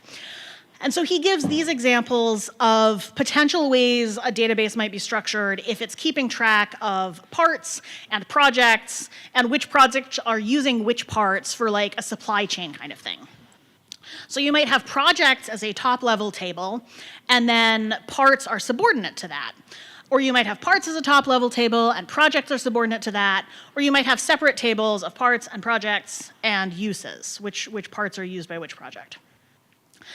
And he gives an example of, let's say that you would like all the part names and part numbers that are in use for the project whose name is alpha. Well, in version A here, that's pretty easy to use. You scan the projects table till you get to project alpha, and then you go down and you find the parts table. In geometry B here, like, you're hosed. What do you do, like traverse the entire parts table and go down from every single part to check and see if the project has name alpha? I think that's what you do. A, that is no fun, and B, that means if you have written a query that works for data structured as in graph A, it's not going to work in version B, it's not going to work in version C. If you, for any reason, realize that the kind of queries that you're writing would work better with a different data structure than what you have, like, you have to rewrite how everything fits together on disk. Like, everything has to move and change, but wait, it's worse. Because these are generally large shared data banks. It's expensive to construct these data banks and maintain them, and so a bunch of different users with a bunch of different programs are interlocking on that same database. So you can't change the structure of the data without every single other program that uses this database being rewritten.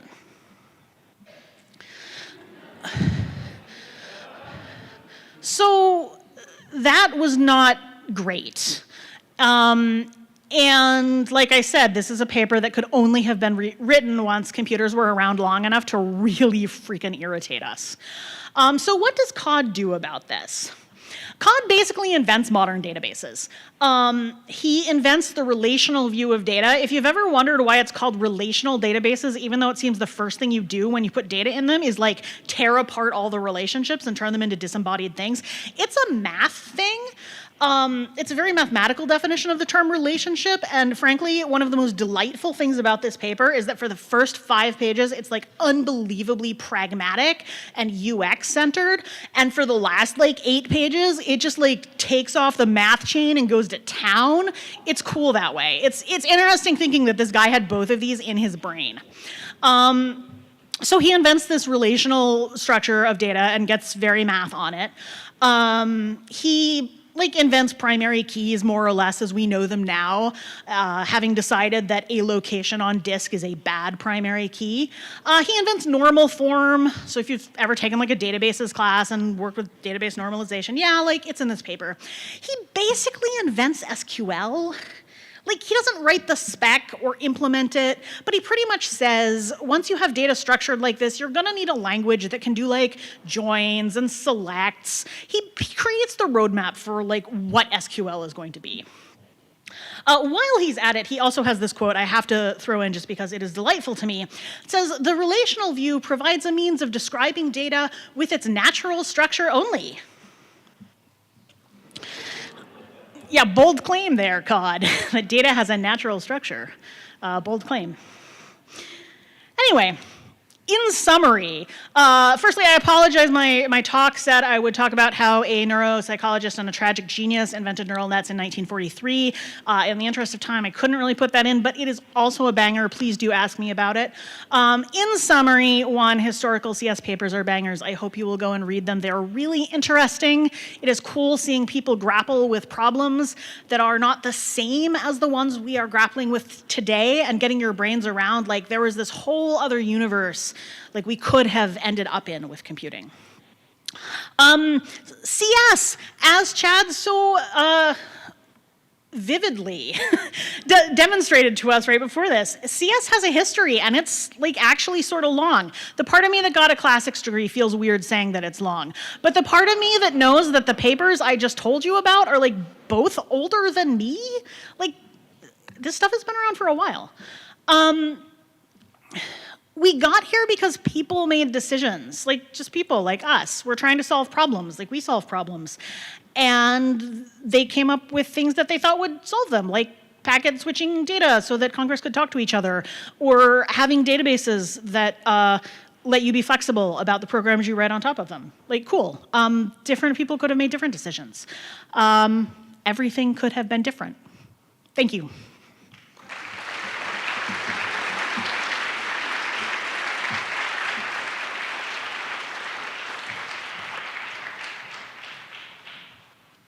I assume from Andromeda leaving the stage that we don't have time for questions. I'm no longer timekeeping, so I don't know. Thank you, Heidi, for timekeeping. Okay, up next we have Bobi Fox, and Melani Polutta. I hope I'm saying that right. Also, I don't know your Slack handle, so I can't say it. The last two women standing, LibTechWomen's Code Club. All right, you have 10 minutes.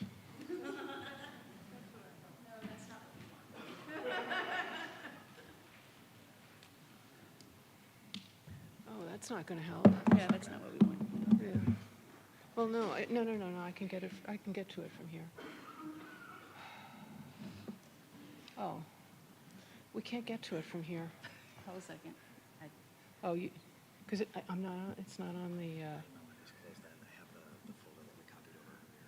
went to the wrong page. Yeah, that's okay. That's okay. Open that. That one. Not that. Yeah, that one. Yay. Should I start the clock? Yeah, whatever. 9 minutes now. Okay. So, before we get started, what is Code Club? And so let's introduce that before we introduce ourselves. Code Club started as a way for women to get together online and just look at code and try to learn more about it. It was open to anyone. You could be a beginner or an experienced coder. So, here's what it became. So Melani is a cataloging policy specialist at the Library of Congress who works with metadata at the policy level. And she really, really wants the power of computers to make her job easier. Yay. Bobi, however, is a software developer who has worked in the library and archives domain for more than 15 years. She's the experienced programmer. I hope so. So how Code Club started is kind of interesting. The initial call for Code Club came over the LibTech mailing list in late 2014. And even though I was on that mailing list, somehow it went right past me. However, at Code4Lib 2015, Coral Sheldon Hess gave a presentation on Code Club, and that I got very excited about it and got involved at that point. So all of this, of course, was organized over mailing lists back in those days. We didn't use Twitter for that, and there wasn't a Slack. And ultimately, there were 3 groups of 5 to 6 people who were meeting weekly over Zoom. I put Zoom in quotes because I was using Zoom by that time, but other people weren't, so it was probably Google something or something else, but... Whatever was free. Whatever was free, right. So Melani and I started in a group of 6, and initially we each took a turn finding code written by others to review. GitHub was our friend. This is the example of the first one that I chose when because we took turns leading each week as we got together. And so exhibiting my own interest as a cataloger, it was Mark XML that we transformed with XSLT. This was the one that Bobi chose for hers, a bit of code written by that Andromeda who was just speaking, and we had a chance to explore that. So the years pass. We started at 5 or 6, and people dropped off. They changed jobs. They lost interest. They became AULs of the University of Michigan.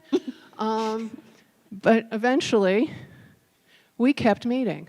And meeting, and meeting. 1 hour a week, every week. So then there were just 2.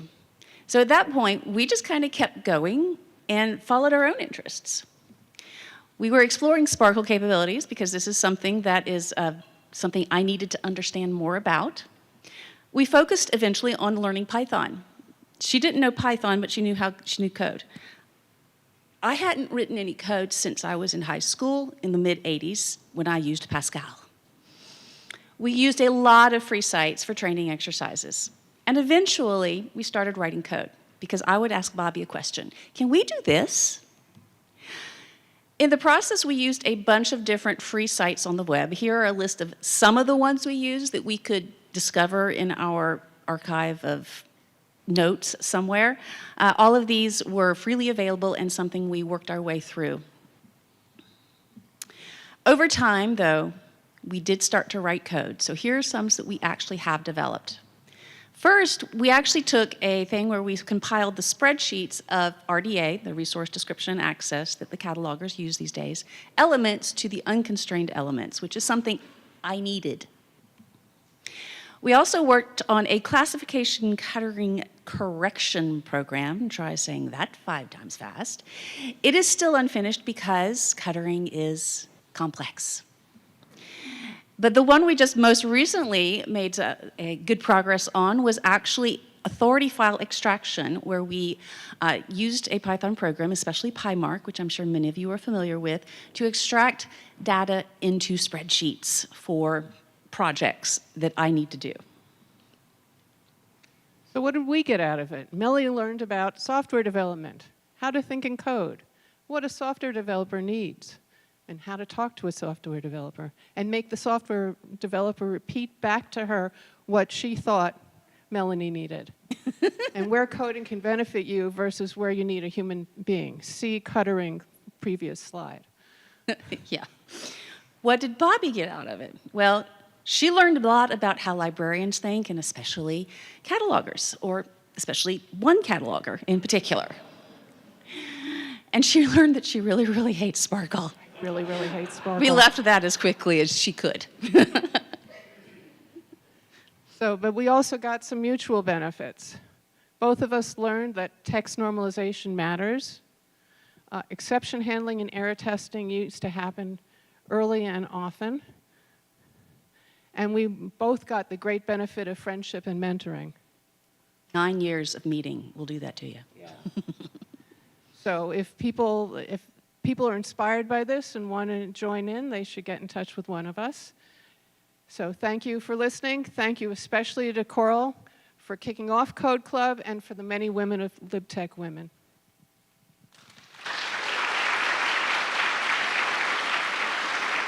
I think we did good. And since I have a minute left, I just want to point out that 1976, the year that book was written, was the year I received my computer science degree. So I have issues with some of the timing. Okay, I'm not sure how to close this thing down. Oh, whatever. Maybe you just close it. It's a Mac. I hate Macs. Don't get me started. Trey will fix it. We'll just leave it for the AV folks. They're great. If I never have to change screen mirroring again while I'm MC, I will be a happy person. Thank you. All right, so up next, we have a 10-minute talk via Zoom from Justin de la Cruz, teaching coding online to full-time library workers. And I assume that some magic will happen here and it will appear. And then after that, we'll have some announcements and then a break.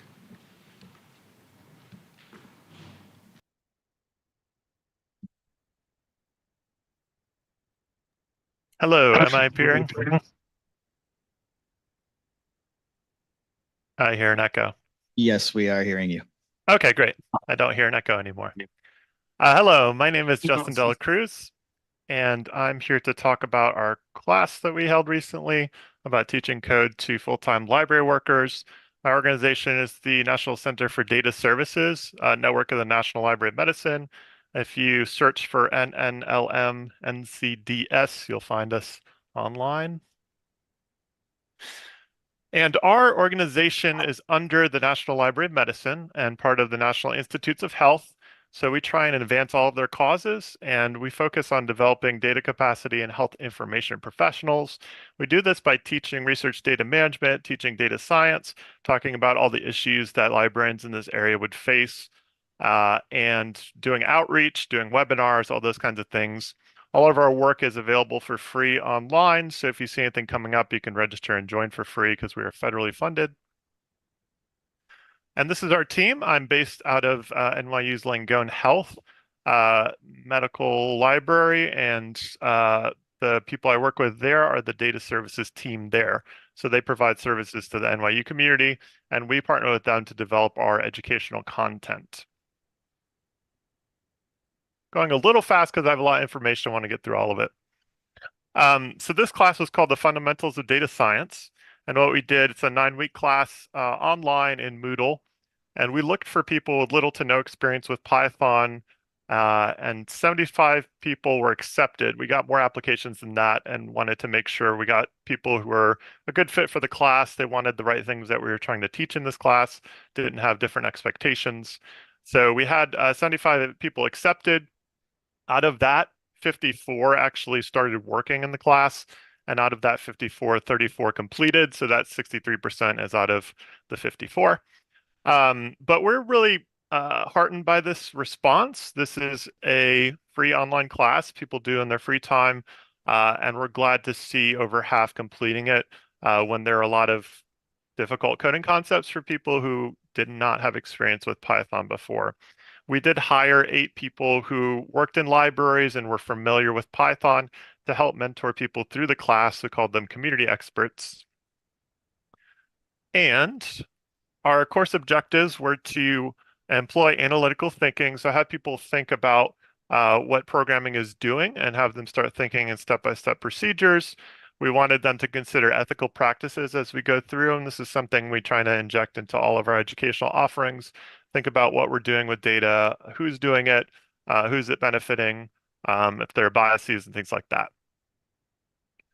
We wanted them to engage with Python programming, so we could have picked, any approach, but just kind of pick Python based on the people we were working with who are building the class, were familiar with that, and thought that it would be a good way to engage with entry-level data science. And then communicate results to stakeholders. So as part of this process, we want them to be able to talk about what they're doing and explain sort of what this process is to other people. And then also kind of hammered home reproducibility, which is something we also talk about in most of our educational offerings, working with data and having other people being able to validate and redo that work. On the right, you see a list of modules. So this is our 9 weeks. We had Moodle, and we used Google Colaboratory as a sort of easy entrance into not having to install some software and things like that. So we talked about that environment and the benefits and the limitations of that, how to work with it. We did a background intro to data science and algorithmic concepts, defining terms and concepts in this area, and then started in with Python for 4 weeks. Doing data types, variables, lists, doing conditionals, functions, and trying to build them up slowly over time, to working with a spreadsheet, with pandas and Python, data cleaning, and to do some basic visualization. So we did not talk about statistics in this class, which is one of the things that we're limited by. So we did mention that and tried to hammer home that that's very important, but we don't have time for. But we did talk about reproducible data in week 7 and sharing stuff on GitHub, had them read some articles on that.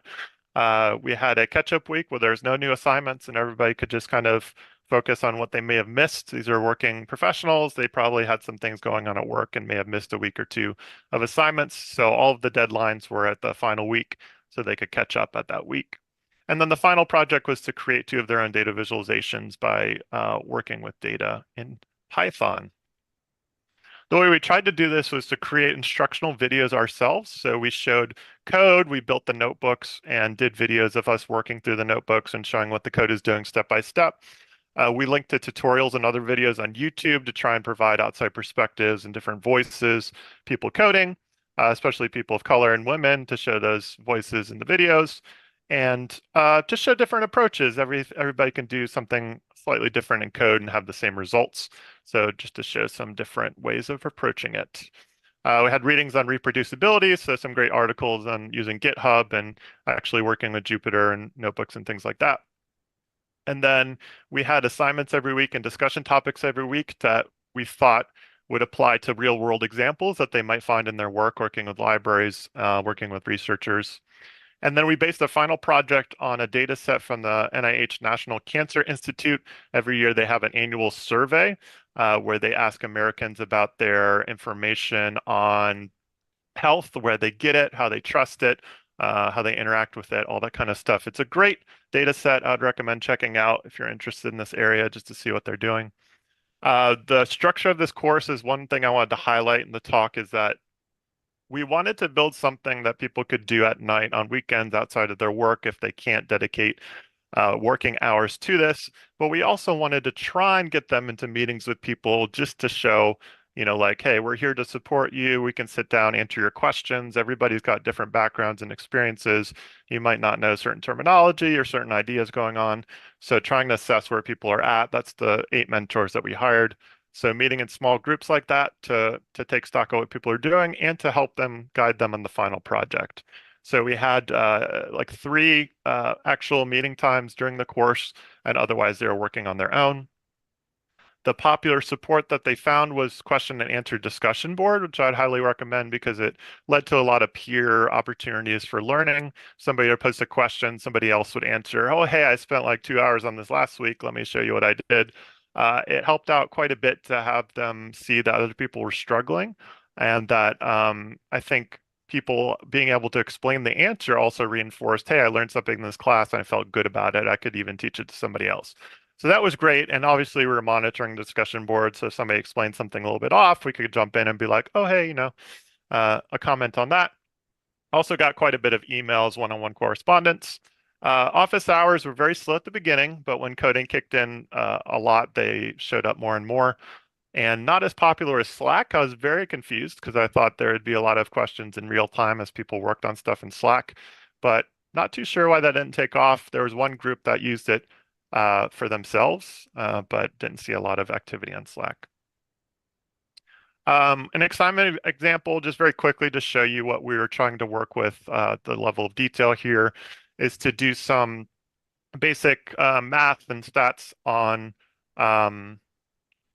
a data set, a subset, to basically isolate 2 variables or 2 columns in the data set, and then to do some averages, some medians, other things that can be quickly done, and just showing them, maybe they can approach this using subsets, maybe they can use group by, they can do different ways of doing this. So we tried to give them a lot of different tools to work with and then show them, okay, think about this problem, how you would approach it. One of our coolest discussions was, hey, find a visualization out there, and it doesn't have to be in Python. This is just like any visualization you see sitting out there, because we talked about how to do visualizations well and how to not do them well. And most of the examples people brought to the class were like, this visualization was very hard to read. So there's one on the left that was basically temperatures over time. I know you probably can't read it. It says 1900 to 2010. And this was just some visualization somewhere they found that like made a picture of a flag. And like, oh, that looks kind of cool, but it doesn't really explain a lot to the reader or the viewer of that. On the right is a bit of a horrendous data viz on novels and their accompanying themes. So a list of novels on the left and themes on the right. And the colors that connect them somehow in the middle there is a really big breakdown. So it was cool to have people looking at visualizations and interacting with them and picking apart like, hey, this doesn't really work, to see how they can build their own. Final project, as I mentioned before, was the data set on the survey. So it's the annual survey. They also provide briefs. So they will explain things happening in their research on the survey, and they'll have different topics. So this one is like public awareness of alcohol as a risk factor for cancer. And then they'll show a couple of visualizations, and they'll have some accompanying text and support to talk about what they were doing with that. So this is a great basis. So we use these briefs, said like, hey, pick one of these briefs and actually redo that visualization in Python, and then pick a different topic that's related in the survey, find that data and try and do a visualization for that. So this was an example of a response to that. Upper left is the original and lower right is the student example. We were actually pretty cool with what people were doing, especially with the recreation. I think that was an easy entry into like, okay, what data do I have and what do I need? There is a difference between these two tables because in 2018, they asked certain questions they did not ask in 2020. So it was nice to have a messy real world example data set so people could engage with, oh, there's missing data. Like, I want to show this, but I can't show it. How do I do this? I'm like, just try the best you can. We're looking for your best effort here. So it was cool to have that lesson too, that, data is messy. The example they did was a pie chart level of trust in government health agencies from public internet users, and they kind of showed their work above with the code. I don't have time to kind of explain that, but just to show you what an example response to the final project was. And then in the final, we also asked them to reflect on their process.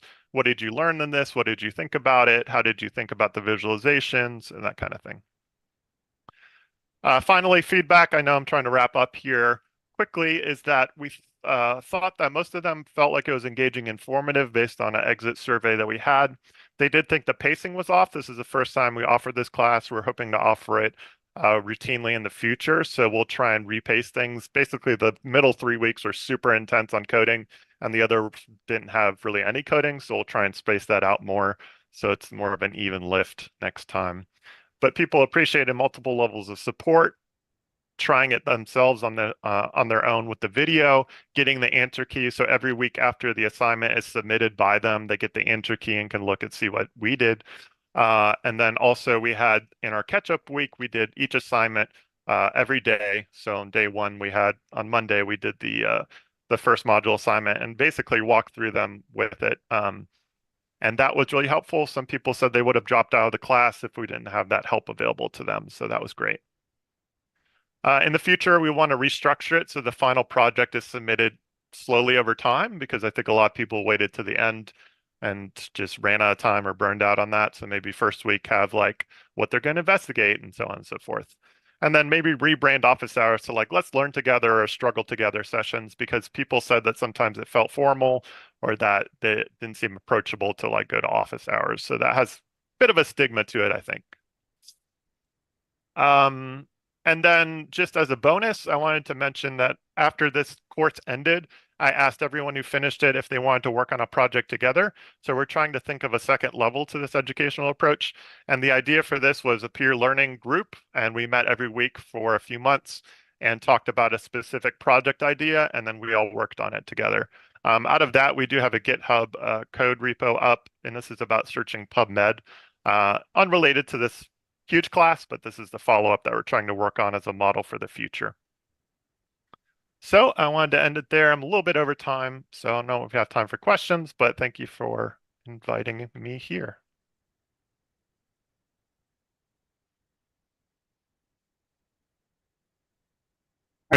Save questions for Slack. So if you've got questions, put them on Slack and then we can check them out there. All right, thank you very much. We are a little over time. Everything's cool. I'll give you some announcements and then we'll have a break. All right. If you are giving a talk after the break, please make sure your talk is on this computer during the break, if you have not yet done so. Also, now is a great time to sign up for a lightning talk or propose a breakout session. The easel boards to do so are outside in the hall. We especially love it when newcomers do lightning talks. So if you're a newcomer and you're like, how can I get more involved in this conference and like do cool stuff on stage or even slightly embarrassing stuff on stage for a low commitment thing, lightning talks are the way to go. They're fun. Everyone loves it. If you're a newcomer, mention it and everyone will cheer. Please don't plan on accessing speaker notes for lightning talks, because you've seen how fussy it is to switch between talks to begin with. Just no speaker notes for lightning talks. You're gonna have to talk off the cuff. It'll be fine. So the other things of note, as a reminder, there's a quiet room available just down the hall in Kalamazoo. The Kalamazoo room is down the hall. That is the quiet room. Bathrooms are also located just down the hall past Kalamazoo. There's a single stall, gender neutral bathroom located on the 3rd floor. All right, it is now 3:15. We will have, I guess we'll just come back here at 3:30. I think it'll be fine. We'll start promptly at 3:30. The snacks are down in the same direction as the restrooms. There's pretzels, little pretzel nuggets. There's coffee. Everyone loves coffee. I'm going to have more coffee. All right. Get out of here. Come back in 10 minutes or so.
Hey everyone, it's time to get started. Come back in from snacks. I know snacks are great and all, but also talks are great. And it's 3:30.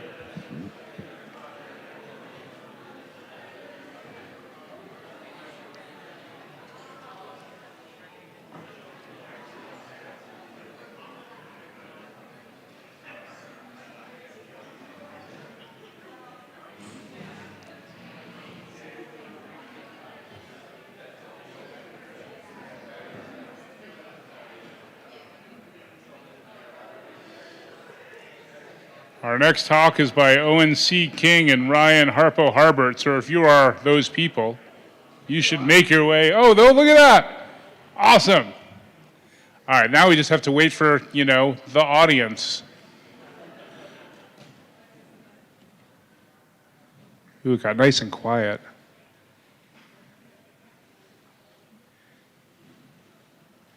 Maybe Jen will holler down the hall for everyone. I don't know if Jen can hear me. Oh, Jen's on the phone. All right, also the best way to get people back in the room is for there to be sounds of talks happening. I guess we better get going. Okay, let's see here. Can we make this thing happen? Yeah, okay. Our next talk, an in-person talk, 20 minutes from Owen C. King and Ryan Harpo Harbert, previously identified. Whispering at any volume, scalable speech recognition for all. And it will be up in a moment.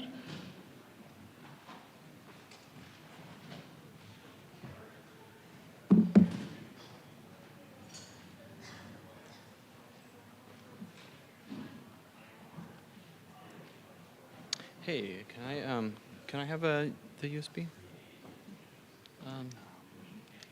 No, because we need to stand on the microphone anyway. Okay.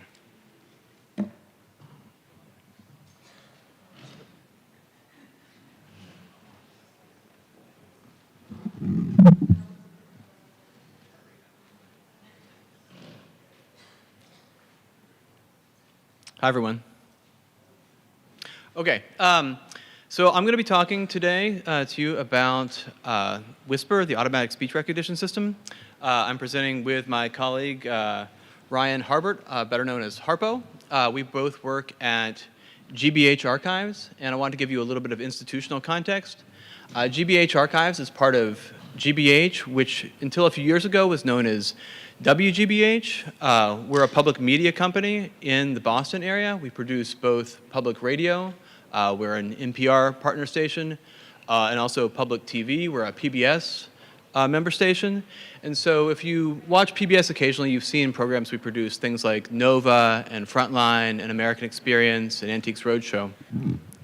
So in the GBH Archives, in addition to saving and preserving our own media produced at WGBH, we are also part of a project called the American Archive of Public Broadcasting. So the American Archive of Public Broadcasting is a collaboration between the Library of Congress and GBH to coordinate a national effort to preserve and make accessible historically significant public radio and television programming that's aired over the last 70 years. Okay, so in the American Archive of Public Broadcasting, we have a pretty big need for automated transcription. So the items in our archive come, like I said, not just from our own collections, but from pretty much every station or organization in the United States that has ever produced public broadcasting. And when we accession things, what we get are old analog tapes, and then we digitize them, some of them in-house, more often with a vendor. And then we just get digital files that may have very, very little metadata attached to them. So it would be really, really nice if we had transcripts for those items. Transcripts, as we know, can support accessibility for people with low or impaired hearing. And as you can also imagine, or maybe you know firsthand, transcripts can do a lot to support search and retrieval. So a plan that we hatched a few years ago was to seek IMLS funding to study automatic speech recognition systems to see if we could, at scale, transcribe our collections. So when we first wrote this grant, which actually happened before I was part of the team at GBH Archives, our plan was to use the CALDI automatic speech recognition system, which I'm sure many of you have come across at some point or another. And what we were going to try to do was fine-tune CALDI to make it so that it did a better job with the stuff that was in our collection. But very soon after we started working on this grant, something new came, a disruptive technology, as you might put it, and that was OpenAI's Whisper model for speech recognition. And so it was really very clear very quickly that Whisper in some form or fashion was going to be much better for us than anything we could get from CALDI. So we revised our project that we were doing with IMLS support. So instead of improving CALDI, what we were going to do was do hopefully an early study of Whisper and then report out on what we learned, and this presentation is part of that reporting process. And then also use the innovations that come along with Whisper for better maintaining our collections. So that's what we're going to be talking about. So let me just first just sort of give you at a very zoomed out perspective how we use Whisper in GBH Archives. So first, a digitized item is added to the American Archive of Public Broadcasting. Then we have a system called WhisperBot, which Harpo will be telling you a bit more about, that creates a transcript for it. Now that's just a computer-generated transcript. Once we have that transcript, we send it to a system called Fixit Plus, which one of our colleagues, Henry Niels, has put a great deal of development time and effort into making into a really nice system for correcting transcripts. Then once we have the corrected transcript, that corrected version is pushed back into the American Archive of Public Broadcasting. So that's the general workflow. All right, so what I want to talk to you about besides the general workflow is this study we did of Whisper. So the study was designed as just a big experiment across 100 transcripts. We selected about 100 assets from the American Archive of Public Broadcasting that already had human-corrected or human-generated transcripts. And we wanted to have a variety of programming and different styles of accents. And the idea was simply to run these through both the CALDI speech recognition model and through Whisper, and then compare the automatically generated transcripts to the human gold standard transcripts that we had already, and then calculate these word error rate scores, a quantitative score for how well the automatic speech recognition transcripts matched the human-made ones. So without further ado, here are the main results of the study. The first thing you have to know about this is this WER, word error rate. That's just basically the number of errors divided by the total number of words in the reference transcript. So it counts different kinds of errors, but that's the main thing you need to know. So in light of that, lower is better. So what you see here are the different models we tested. And on the far left, you see the CALDI model that was having a word error rate of something in the order of 50%. And just to the right of that, you see even the least processor-intensive Whisper model was getting fewer than half as many errors as the CALDI model. And so then as you go through the more computationally intensive Whisper models, from tiny to base to small to medium to large, you see increasingly better performance, an increasingly low error rate. And it might look to you a little bit like the error rate is sort of trailing off in a way that means that going with a larger model has diminishing returns. And that is true to some extent, but what I want to do for the rest of my time before I hand it over to Harpo is just sort of talk you through some sort of more qualitative evaluation of differences among the transcripts that came out of these different Whisper models. Just to encourage you not to think of these word error rate numbers strictly at face value. So I've got these study limitations, which I think I'll just leave in the slides that are in the repository and let you read on your own. So the important thing to know here, is that correctness of your reference transcript is relative to the conventions that you have set for transcription. And this was something that we didn't really have clearly in mind at the beginning of our study. And when you have irregularity in those conventions for your transcription, that irregularity basically amounts to noise in your reference transcript. And when you have noise in your reference transcript, that results in differences between the reference transcript and the one that's generated by the speech recognition system. So basically, noise in the reference transcript looks exactly the same as errors in the transcript you're evaluating. So what we came to realize is, when you saw this number sort of going asymptotic here, this hides actually some differences because at the far end here you have some noise. So you can sort of think of irregularities in your reference transcript as sort of a noise floor beyond which you can't really see differences.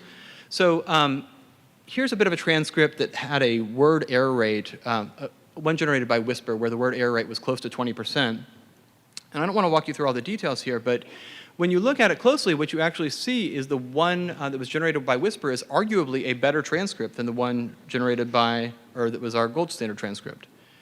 Let me just give you one more example, and then I'll hand it over to Harpo here. So in this case, we saw that the Whisper larger models were doing worse than the poorer models. And when I looked at the transcript produced by the Whisper large model, I saw these weird code sequences, \U266A. What is this? Well, of course, it's a Unicode character. And when we looked more closely at it, we realized Whisper was putting in these little eighth nodes. So, right. So in our reference transcript, this was a song. In our reference transcript, the song wasn't even transcribed. Whisper went ahead and tried to transcribe the song and did a pretty darn good job of it, but it resulted in a higher word error rate. One last thing to tell you is that Whisper is based on a large language model, so it does hallucinate, so watch out for this. In one case, it produced erroneously slurs, namely the N-word. So be careful this doesn't occur with all models, but if you're interested in when it occurs, I'm happy to talk to you more about what I've learned about this. And if you grab these slides later and you're interested in using Whisper, you might want to look at this slide. This has some of the news you can use on it. But let me hand it over to Harpo.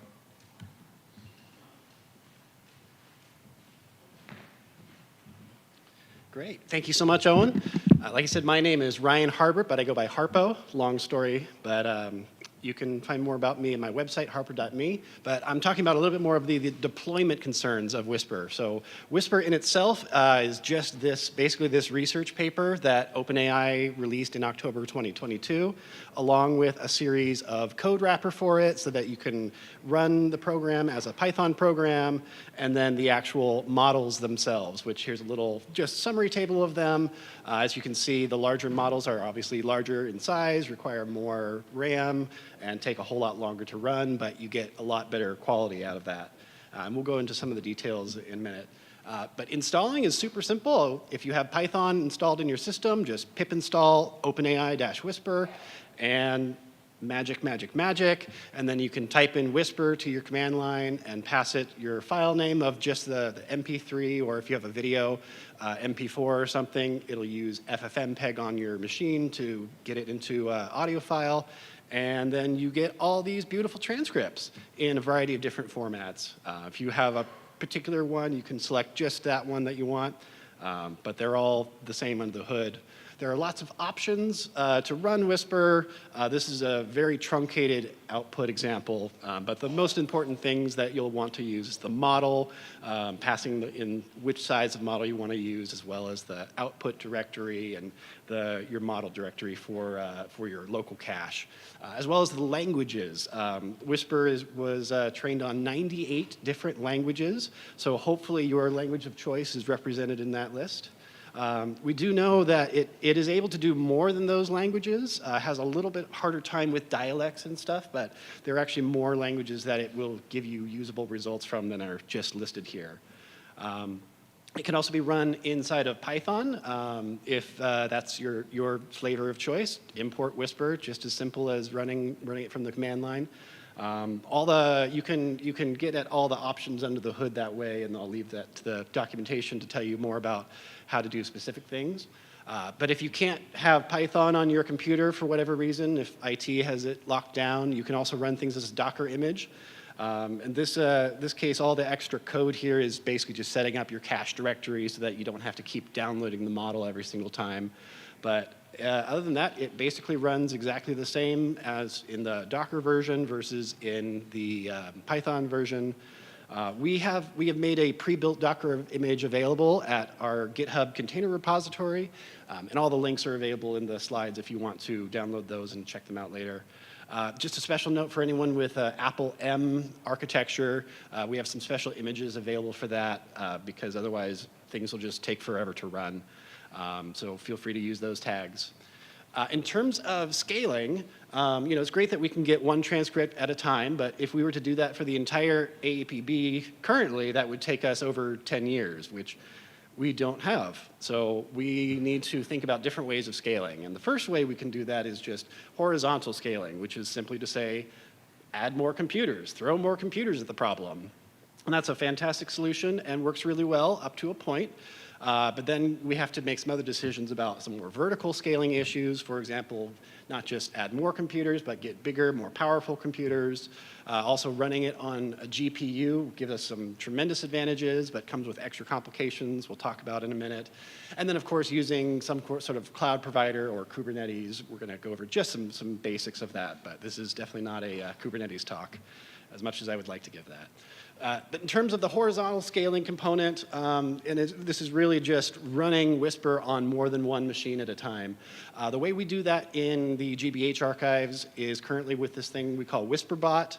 That's available with all the Docker images. And this is just a script that one of our developers, Kevin, has written, and it runs in the background. It's very tied to our GBH architecture, so you probably won't be able to get it to run just as is, but it's there for an example of how to set up a task that can run in the background, grab the next GUID, next ID from the queue, download the media, run Whisper, upload the transcripts to wherever you need them, and to clean out the files. All of our Whisper workflows have roughly that basic component flow to them. So that is available for you to check out. Here's an actual photo of our production deployment. This is Kevin's laptop churning away Whisper transcripts. And even though the laptop is mounted vertically, I assure you this is a horizontal deployment. Thank you. So at any given moment, we're running this on 5, maybe 10 machines at a time. And in a year and a half or so, we have managed to produce over 38,000 transcripts and add those to the collection. And again, this is running in the background. This is the background while we're in Zoom meetings or just doing general purpose work. Anyone can stop it at any moment if they're doing a heavy computational process.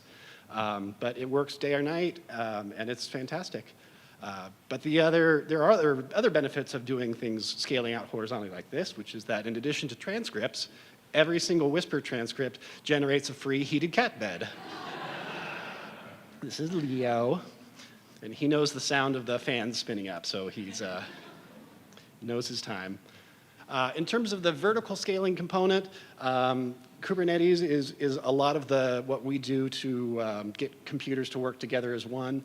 Basically, all you have to know about it is that we have many different computers that are acting like one supercomputer, basically, and it allows you to scale all those Docker images that you have completely differently from how you scale the computers that they run on. It's a lot of complication to add, but fortunately, we have a lot of developers who are good at that here. And for any of you DevOps people, this K9s utility is fantastic TUI for looking into your Kubernetes cluster. One of our tools we use is called Metaflow. This is open source software that's developed by Netflix, and it's designed to ease the process of running real data science, Python models and things in a real-world infrastructure and architecture. So it's really helpful for being able to design a very simple Python script that does this step and then does this step, and then it gives you the tools to scale those out to a cluster, use things like GPUs in this. In this case, the Whisper instance is running on a completely different machine that has a GPU attached to it, and the other start and stop steps don't, so we don't use up precious, expensive GPU time for the downloading and uploading and things like that. It also allows us to collect all of our logs to a centralized place. So here you can see the logs from one of our Whisper things. This particular one is a Spanish transcript. And we did not tell it that in advance. We just said, here's the file, go and transcribe. And you see there it detected using the first 30 seconds of the audio and figured out that this is a Spanish transcript and did a pretty good job. There is also a translate option on Whisper. So in addition to transcribing the transcript, you can get the translation. And we are looking into exactly how useful this is, how effective it is, how good of a translation it is. And we hope to have more to present for you at this time next year or so. In terms of the scaling up component, the biggest thing that has had an effect is running it on GPUs. So here you can see a chart. This is the runtime. We ran the exact same thing. It was about an hour-long file, ran it through all the different Whisper models on the CPU and then on a GPU. And you can see the GPU just blows the CPU out of the water. It's over 10 times faster for most of the models. And as you can see, the curve for the CPUs kind of has that exponential curve to it versus the curve for the GPUs has just a more linear, much more linear approach. So the scaling works even better for those large models. Yes, this particular job, I canceled the medium and the large ones after, I think, 8 hours or so. It just, the entire chart would have been that, so ain't no one got time for that. Yeah, but GPUs also come with their own set of difficulties. You got to keep the drivers up to date. There's extra steps if you want to use it in Docker. And if you want to use the Docker and a GPU on a Mac, forget about it. Mac doesn't let you do that. So all sorts of extra complications. Plus, they're just expensive. If you want to purchase one outright, they're very expensive. If you want to rent one, they're expensive per hour. Some of the cheaper ones on Amazon we're using come at $1 per hour, which doesn't sound like a lot, but that adds up to $750 a month or so. So it gets very expensive very fast. And whatever you do, it's going to be outdated in a few years. So just good to be aware of that and to keep that in perspective. In terms of the costs, here's that basic same graph, just turned on its side, scaled a little bit for those relative costs. So the GPUs don't have quite as much of an advantage here, but they still blow their CPU counterparts out of the water. And like I said, this is just the raw GPU computational time. This doesn't include any overhead or downtime or developer time or failures or retries or the correction process. That's all outside of the scope of that. So don't believe these numbers even a little bit. But still, again, all that said, it's way cheaper than our existing Caldi infrastructure and way better output for the efforts that we're putting in. Way cheaper than a paid service, which can be $50 or $100 per hour or more. Or the free option, the manual transcriptions, is cheap in finances but expensive in labor. Are we running out of time here? We are out of time? Very good. Well, thank you all for your time. We appreciate it. You can see the rest of the slides on our presentation. So thank you so much.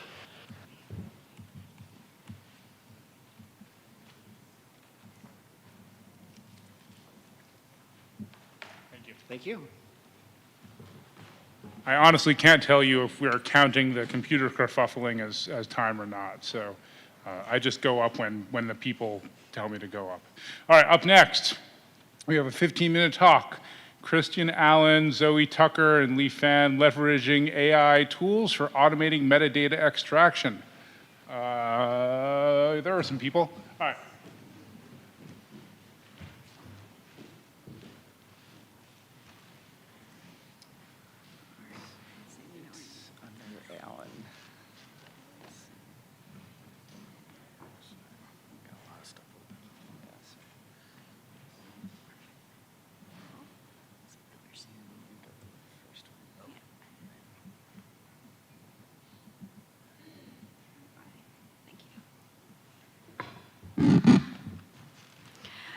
Hello, everyone. I'm Zoe Tucker. I'm here with my colleague Kristian Allen from the UCLA Library. We're going to talk about our efforts to create an automated metadata pipeline for some of our digital library materials using AI and related tools.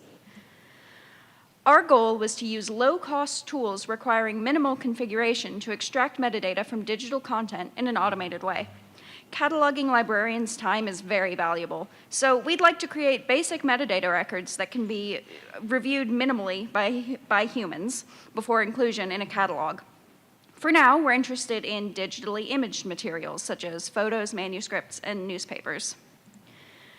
To start, we decided to work with UCLA's Campaign Literature Archive, a collection of about 10,000 scanned documents from political campaigns from the 1920s to the present, with a focus on California and Los Angeles. This collection is not yet cataloged, so accessing it is difficult. As you'll see, these have a wide variety of formats and layouts. Here are a few examples of the first pages of a few documents from the 1950s.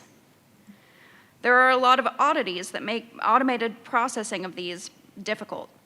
There are a lot of different fonts, including handwritten text. There are often different visual elements, such as illustrations and symbols. We wanted our toolset for this challenge to be as easy to use as possible. Ideally, we would use an already configured, already trained tool that could take in digital images and output metadata in a standardized format. Current generation large language models, especially ones with computer vision capabilities like ChatGPT and Google Gemini, were attractive options for our first attempts. Our first attempt at this process used a combination of several different tools. We used Tesseract for optical character recognition, OCR, to make text versions of each document. Tesseract is a free, open-source OCR tool. It works across many languages by default and is widely used by different organizations like the Internet Archive. Next, we use Spacey, which is an open-source library for natural language processing, including named entity recognition, or NER. We use this to parse text and identify named people, locations, events, and more. Spacey was chosen because it's known to be fast and easy to use with Python, which is the language my team most frequently uses. Finally, we fed our results from Tesseract to ChatGPT to create full metadata records. With a careful prompt, we can get consistently well-formatted Dublin Core records. As a final alternative, we explored uploading images directly from the Campaign Literature Archive directly to Google Bard, now known as Gemini. Bard could parse text directly from images and could create metadata records without a separate OCR step. And now, we had to evaluate our efforts. So originally, when we started, this collection had no metadata at all, basically only a year in the file name telling you when the campaign was. But our results at this stage weren't good enough to really show to anybody else. We learned a lot of things from this process, though. We learned that Tesseract performs poorly where text is even slightly skewed or offset. This meant we got bad results for a huge amount of our materials, which really limited the subsequent steps of our pipeline. Out of the box, Spacey's named entity recognition was also less helpful than we had hoped because it didn't reconcile to any name authority source, so our catalogers would have to do an extra step to get the highest quality records, even if the people and places are correctly identified. LLMs also had a lot of problems. They would confidently hallucinate or output false results. For example, we would ask for the Wikidata ID for UCLA, and it would give us a correctly formatted Wikidata identifier for a plant or a river or a Burger King. The models we used were general purpose and not specifically trained in metadata standards. They would often provide extra text, like a polite, "Certainly, here's the JSON record." So we found some prompt engineering helped to get around these by asking only for summary or description type fields, which is where the LLMs did best, and asking for these to be contained within delimiters, and then parsing these in a separate post-processing step into an output file. We were able to get better records. Finally, these things cost. As you've seen in the previous slides, previous presentations, there's a per transaction cost associated with the latest and greatest versions of these models, which we wanted to avoid if we could. So I'll hand it off to Kristian here to talk about our next iteration. So after our first iteration that Zoe described, we chose to revisit our selected tool set to see if we could address some of the obvious areas for improvement. The three big buckets we identified were the OCR process, named entity recognition tools, and additional large language model options. For purposes of a low-cost, low-barrier experiment, we were biased towards open-source, locally run tools, as opposed to cloud and paid products such as Google Vision and Amazon TextRact. A bonus would be minimal tweaking to the stock tool for reasonable use and an appropriate pre-trained model for our use case. For OCR, the areas for improvement targeted were ease of use and accuracy with a variety of fonts and characters presented at angles. There is a fairly rich selection of OCR libraries available, and most of these could be interchangeable. The named entity recognition world seemed a bit smaller on initial exploration. Specifically, we were targeting tools with a pre-trained model on a well-known name authority source that could be run locally. Surprisingly, we found very few selections that met this criteria.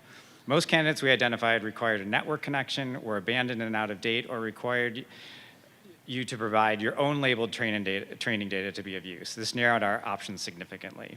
For the LLM portion, we were still unsure where the appropriate use in a metadata pipeline an LLM should fit based on the results of our initial iteration.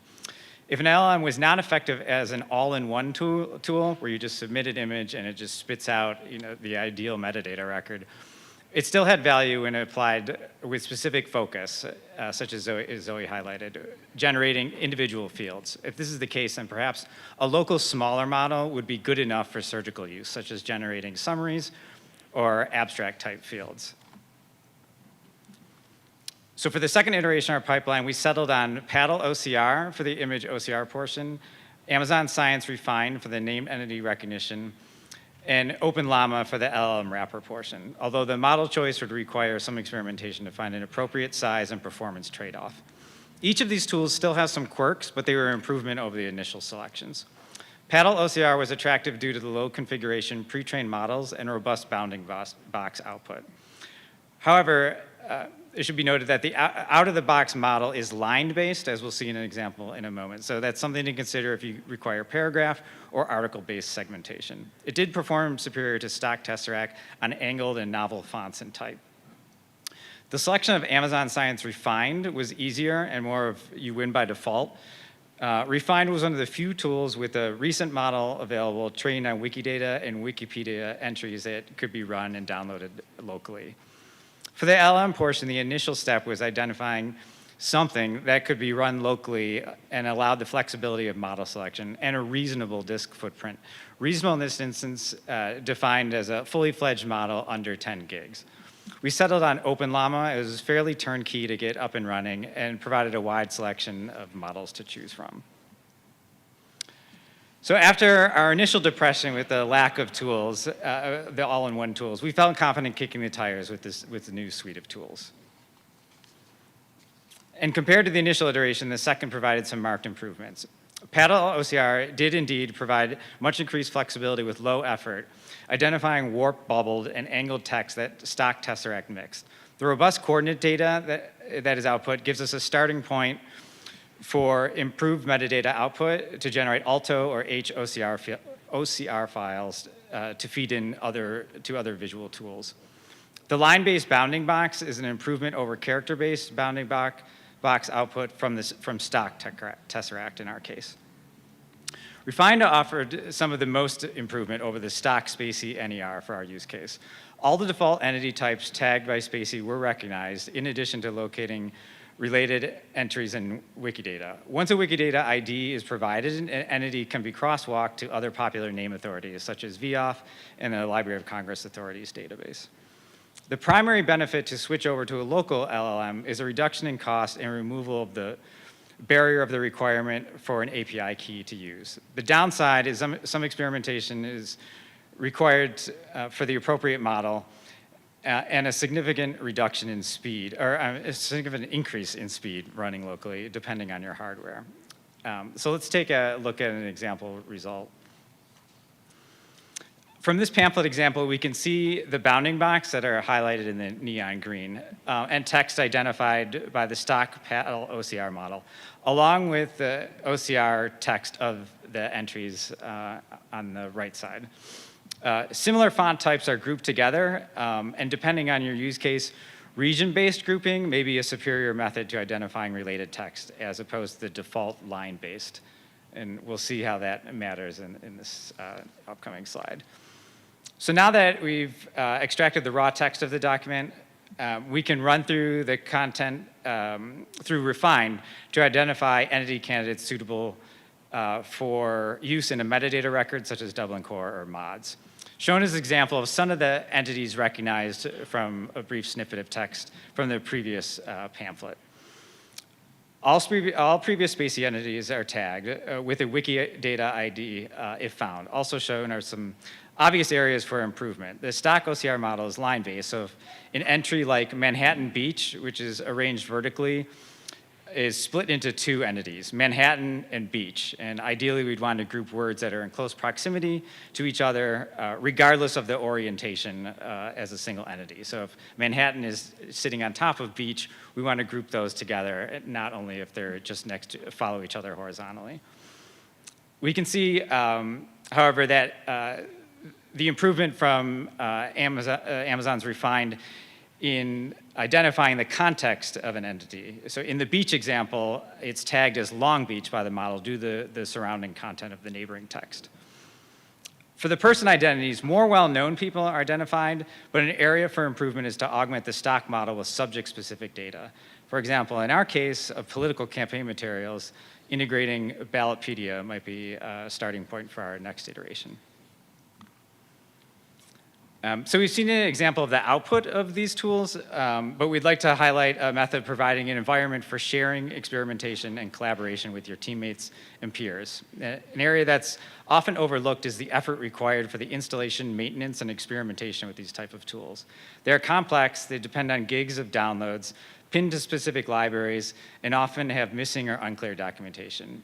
The idea is to provide a turnkey environment for folks to experiment with a variety of materials with a low barrier to entry. The end goal would be a starting point for those with some comfortability with Python that can be hacked on to see if these tools look promising for their own materials before investing significant resources on a larger project.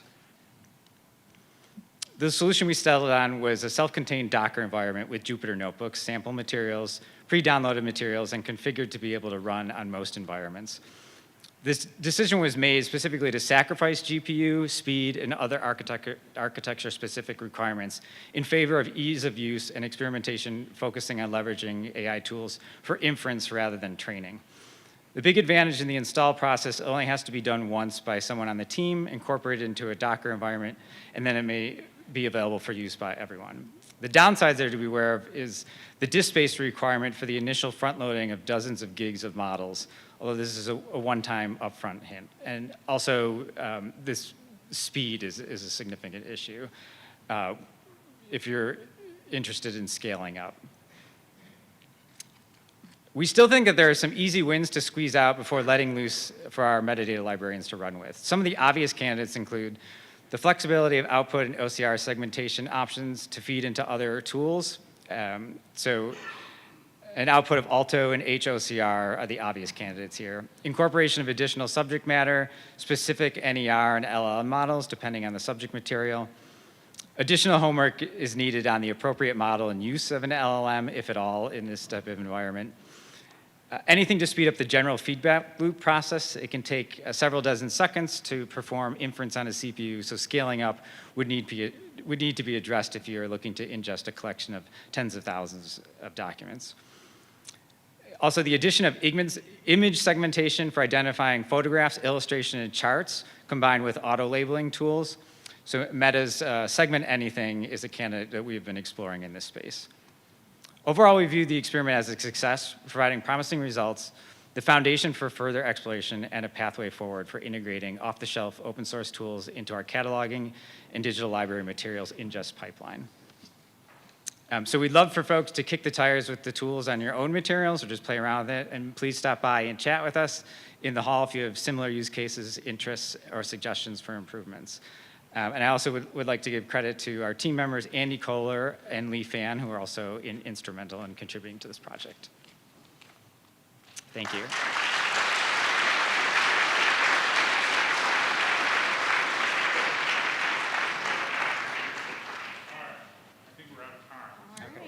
Thank you. Okay, up next, we have an in-person talk, 10 minutes from Borui Zhang Possible co-authors maybe also presenting or no? Just you? What's that? They're on Slack. Okay, they will be on Slack. Multi-modal machine learning to enhance the accessibility of natural history collections.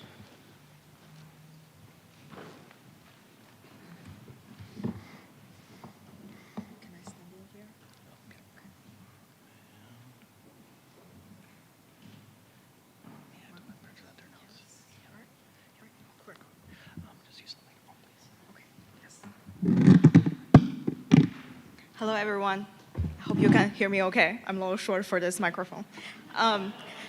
Good afternoon. My name is Borui. I work for the Smather Library at University of Florida, and today I'm presenting our project, Multi-Modal Machine Learning to enhance the accessibility of natural history collections with my teammate, Henna and Nick from the Natural History Museum and Anthropology Department. And let's get started. So in this short presentation, I'm gonna share with you our project motivation and our design pattern and methods, share with you the ongoing results, and we're hoping to hear your feedback and suggestions or questions for us. Okay, let's begin. Accessibility is always one of the crucial factors people care about for library and museum collections because we put a lot of time and money to maintain really great resources. One of the obstacles is how can we maximize the regular citizen scientists to find these great materials, especially when we're facing the image collection. For example, if someone finds a new things, which is, let's say, it's pottery, because later I will show you the example we found is a pottery collection. And you're curious, how can I find relevant information about this thing in my hand? And ideally, just like this picture shows, we just drop this object in the computer and it shows all of the relevant information. That'll be great. That's a little bit futuristic. But today, mainly we rely on websites, a lot of press drop-down menu to look for that. Or you can use a search bar and try your best to almost sounds like some artwork that you have to type down, and hopefully that's the right language to find something that you need to find. So we were curious, since OpenAI and ChatGPT got started in late 2022, and we're curious if we can use this great generative tool to to bridge the gap of knowledge between novice and expertise database. And we have to find a collection to begin with. So here is the one we picked from the Natural History Museum. It's a digital ceramic type collection. So type collection basically means the metadata, especially the description of these pieces, are extremely accurate, and we don't have a lot of scarcity of these data. Somewhere is missing. It's heavily reliable, and this is also a collection that gives us some categories that we can play with, not super overwhelming or underwhelming. So we have about a little bit over 3,000 specimens in this collection, and we strategically found samples of 30 throughout all these categories. So in our design, we have to pick up some of the generative models, and we started with this model called Lavas. I know before ChatGPT, people really care about some of these models, but Lavas at one point was very user-friendly, open-sourced model, especially for image to text information. So I guess La means language, Viz is vision, so Lavas. I think it's from Salesforce. So if you're interested, check this out. And later, we were wondering if maybe one of the best vision models, GPT Vision, can also do that. And obviously, we want to make sure the way models comprehend these images are hopefully close to how human being will receive these images as well. So we create a set of survey questions to let all these models to comprehend as well as human being, and then we see the comparison of the result. So here are some questions we found that citizen scientists, you always like to ask when they find a new object. Again, this is an ongoing project. If you have other suggestions of questions that we miss here, please come and let us know, and my team members are on Slack too. So what are the animals you think that these paintings are look like? Food, everyday project? Did it recall you something that you happen to have it in your regular life? Things like that. So it's a little bit more creative than fact-checking type of question. So after we collected all these data, I think so far we found survey answer result from maybe 70 subjects so far, and these two big models, but we have played several sub-visions of both Lavas and GPT models. Here we have a lot of interesting findings, but one of the interesting ones we want to show you here is it's GPT model definitely showing the potential to build this knowledge gap between novice and expertise, especially the GPT customized ones when we play around these two variables called two parameters called temperature and the max token.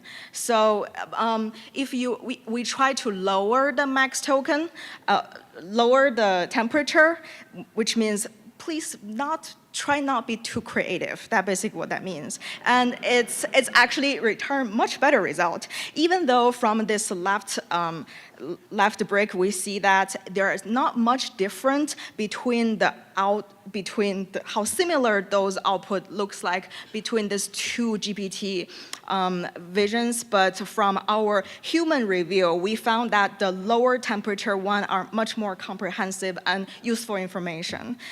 And so we found out that word choices are very different. And the other side, when human beings use the same, pick the same words to describe some of the pottery pieces, plus the other models, when they all sharely use all these words, we also see different frequencies in these ones. And we can see that the human ones are also closely, the bar, the up and down trend is a little bit closer to the GPT lower temperature version as well. But if you're also playing this right now, and if you found some magic temperature or max token settings, please let us know, and we can grow together. Okay, so here is our vision. Why do we do this? We wanted to see what's the potential of these generative models that we can do to help us understanding image information, visual information, and textual information. So once we have novice, regular description from citizen scientists, you can use GPT model to generate those, try to generate these images back, and then vice versa. And also, if we feed type collection, specific expertise knowledge, we can also use this novice description to get the expertise description, and vice versa as well. So there's some real nice flexibility by utilizing natural language description from novice citizen scientists. And eventually what we're hoping is we can actually bridge this, and maybe eventually we can get out of this bridge, and which is the right corner you're seeing right now. And maybe eventually, once this model is truly ready to interpret something on the expertise level, this is what we have. But why we're not there yet? We are also trying to call this a refined technical knowledge base. So what we found not super obvious possible yet about these large language or vision models are, these are actually, you see the lines here, and then the color pattern, the decorations, the style, the painting are all what expertise in mind. When they see a pattern like this, they have those keywords and concepts in their mind. And we are currently not observing these features in visual and multimodal models yet. So hopefully with our clever prompting and fine tuning, or even some retraining, even though these days are not recommended that way, we could reach some level like this. And here's our team. Thank you so much.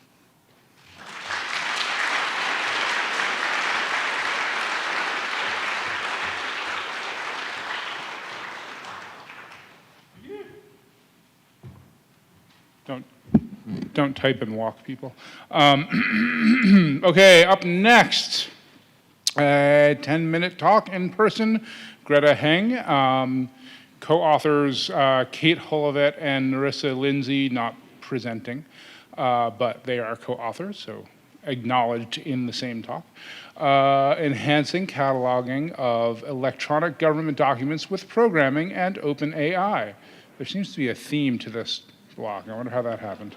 All right, thanks.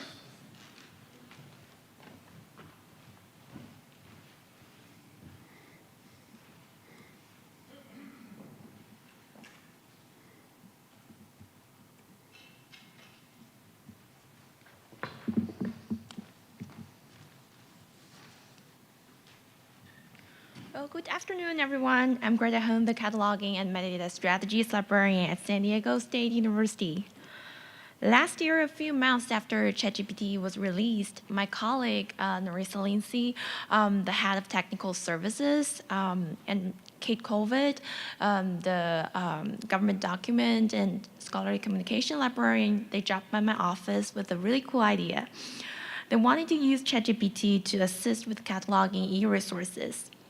Today, I'm going to share our exploration of enhancing cataloging of electronic government documents with programming and OpenAI.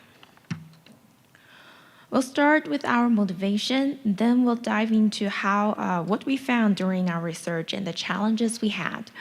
I'll end this talk with our next move. Originally, we had hoped to include a live demo, but due to time constraints, we pre-recorded the demo and shared it on our GitHub repository. You can access the demo through the slide provided at the end of the presentation. Why we're interested in state government publications? Government documents have high academic value, but a lot of them, especially state government documents, just aren't getting cataloged.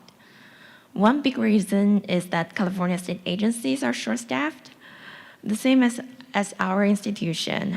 At SDSU, we used to have a whole team dedicated to government publications, but after COVID and department reorganization, we're down to just one librarian dedicated to government publications. And also, it's a real headache trying to identify the state government documents. State websites are always getting shuffled around, and staff can be just removed or ended up at a totally different spot. Keeping track of these changes manually can be a headache for us. But despite the challenges, government publications are awesome for programming. They are free to access, full text online, and you can grab them in PDF format. There are great potentials to use AI to help with this specialized cataloging. Our research journey began with exploring ChatGPT conversational AI platform. Last summer, we experimented with both ChatGPT 3.5 and 4.0 to assess their ability to generate MARC records for open access e-resources. Feel free to explore our prompts using the link provided in this slide. We were pretty amazed by how well ChatGPT understands the basic of MARC standards. It can generate a MARC record and understand the meaning of each field. With coaching, it can correct MARC fields and generate new MARC records with corrections.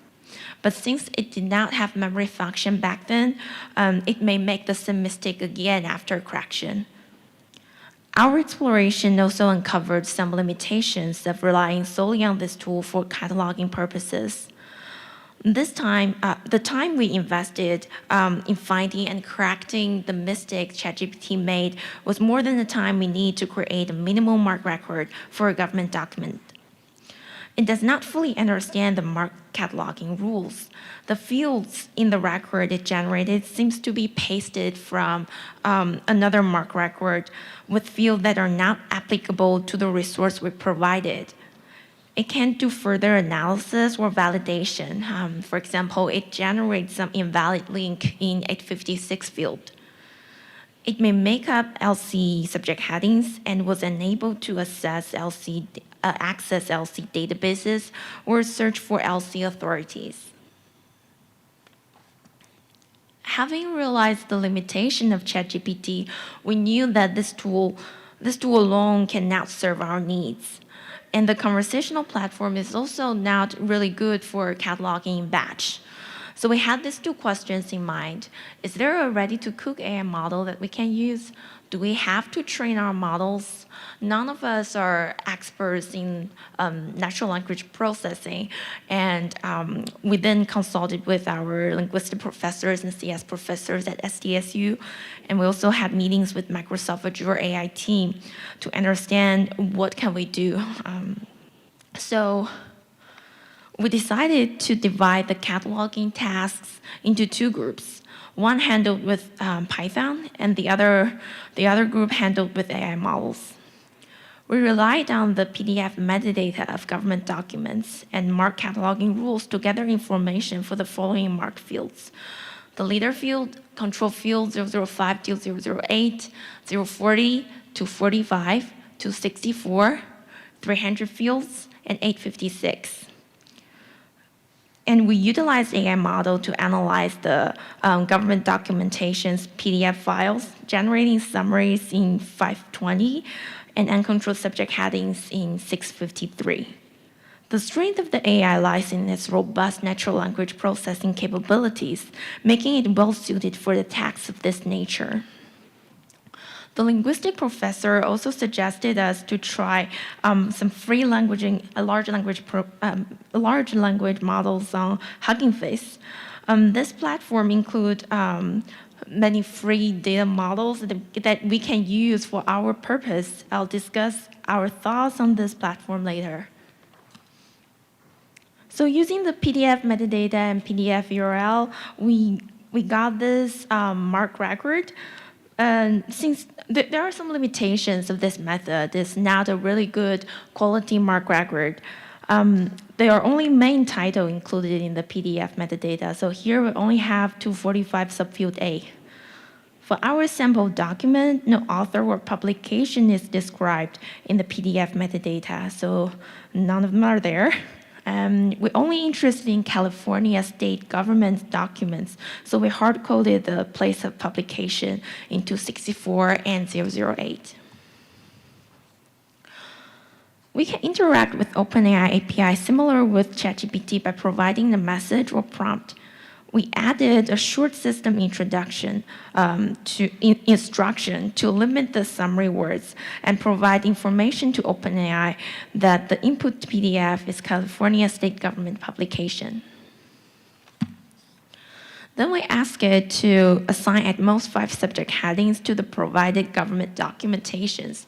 So when we tested, it seems that OpenAI API cannot really understand what subject heading means, so we changed the word to keywords. We gave clear instruction on how to format the results, because without the instruction, OpenAI may format it in various ways that we cannot control. By incorporating the fields generated previously, our Python script is now capable of generating the mark record for the sample document. So you can see the summary and the uncontrolled vocabulary does make sense. OpenAI is not a free platform. You can discover comparable models on Hugging Face for free.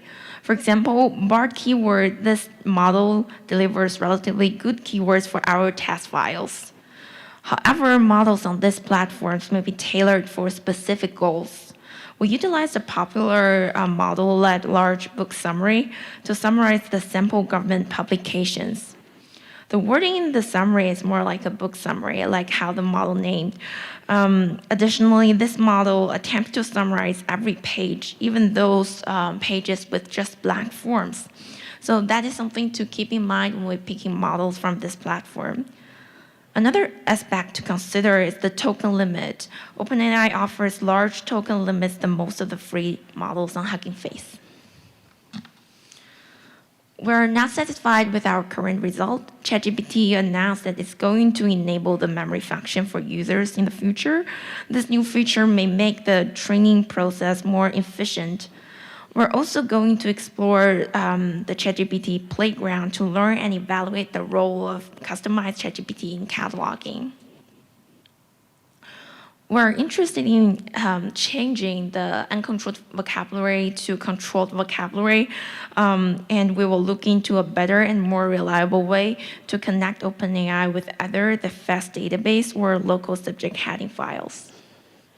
And these are the resources we use and the link to our GitHub repository. Thank you, everyone.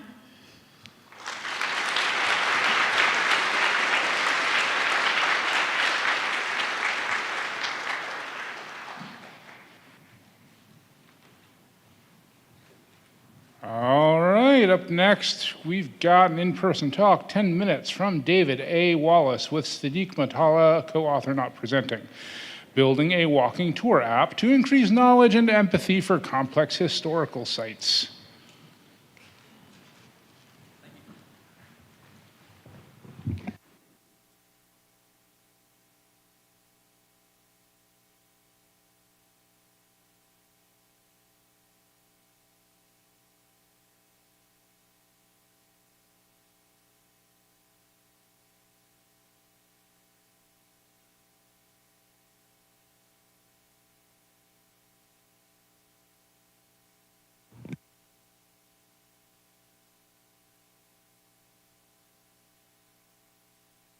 Hello, is that good? Hi, no, can you hear me? Can't hear me. Yes? Oh, sorry, too far away. Okay, how's that? Okay, actually I'm gonna hold it then. Okay, apologies for the start here. Okay, thank you. Okay, so this is basically work I've been doing with my colleague Sadiq Matala, who's in the Department of Civil Engineering at the University of Cape Town. I'm here at the University of Michigan, Archival Science. Basically, talking about this project we've been doing on and off, different pieces, the app part, development of a sort of a beta version of this app. And so we come from two different disciplinary backgrounds. Sadiq comes from engineering and geomatics, focused on a social justice pedagogy. I come from the world of archives, focusing on archival social justice. These are our sort of monographs in the background. Basically looking at the activation of archives to serve social justice outcomes and counter injustice. And so for the context, a little bit about what District 6 is that we built the app, basically. It's perhaps the largest, no, perhaps the most well-known site of apartheid forced removal. Some 60,000 people of color were violently removed from District 6 to distant areas around Cape Town between 1968 and the mid-1980s. It was a very cosmopolitan, multiracial, multi-denominational urban community that was favorably located close to the city.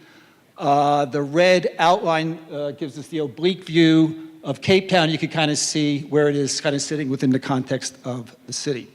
What I'm going to do is walk through a series of aerial photographs to show what actually happened to District 6. Here it is, an aerial map, 1945. In the context, 1948, the Afrikaner racist National Party comes to power, started implementing its policy of apartheid, apartness. The destruction of District 6 was being planned.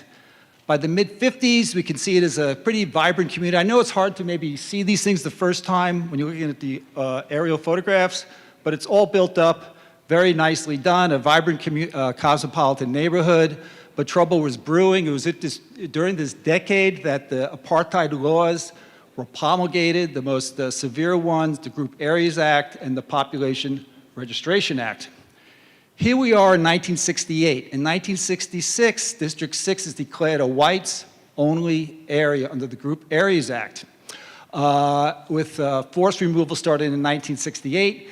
In this image, you can see that most of District 6 is intact. However, in the center left, you can kind of see some removal, and you can see a highway starting to be put through the upper right-hand side. 1977, you can see the destruction and demolition is in full effect. You can see many of the buildings in the western section are gone. And by 1983, it's completely destroyed, completely flattened, demolished. And again, as a reminder, 60,000 people of color were forcibly removed.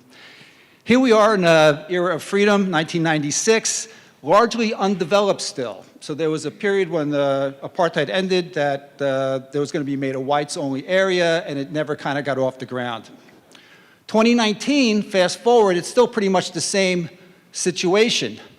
Large tracts of undeveloped land, high-value real estate land, so it's very controversial about what was going to happen to this.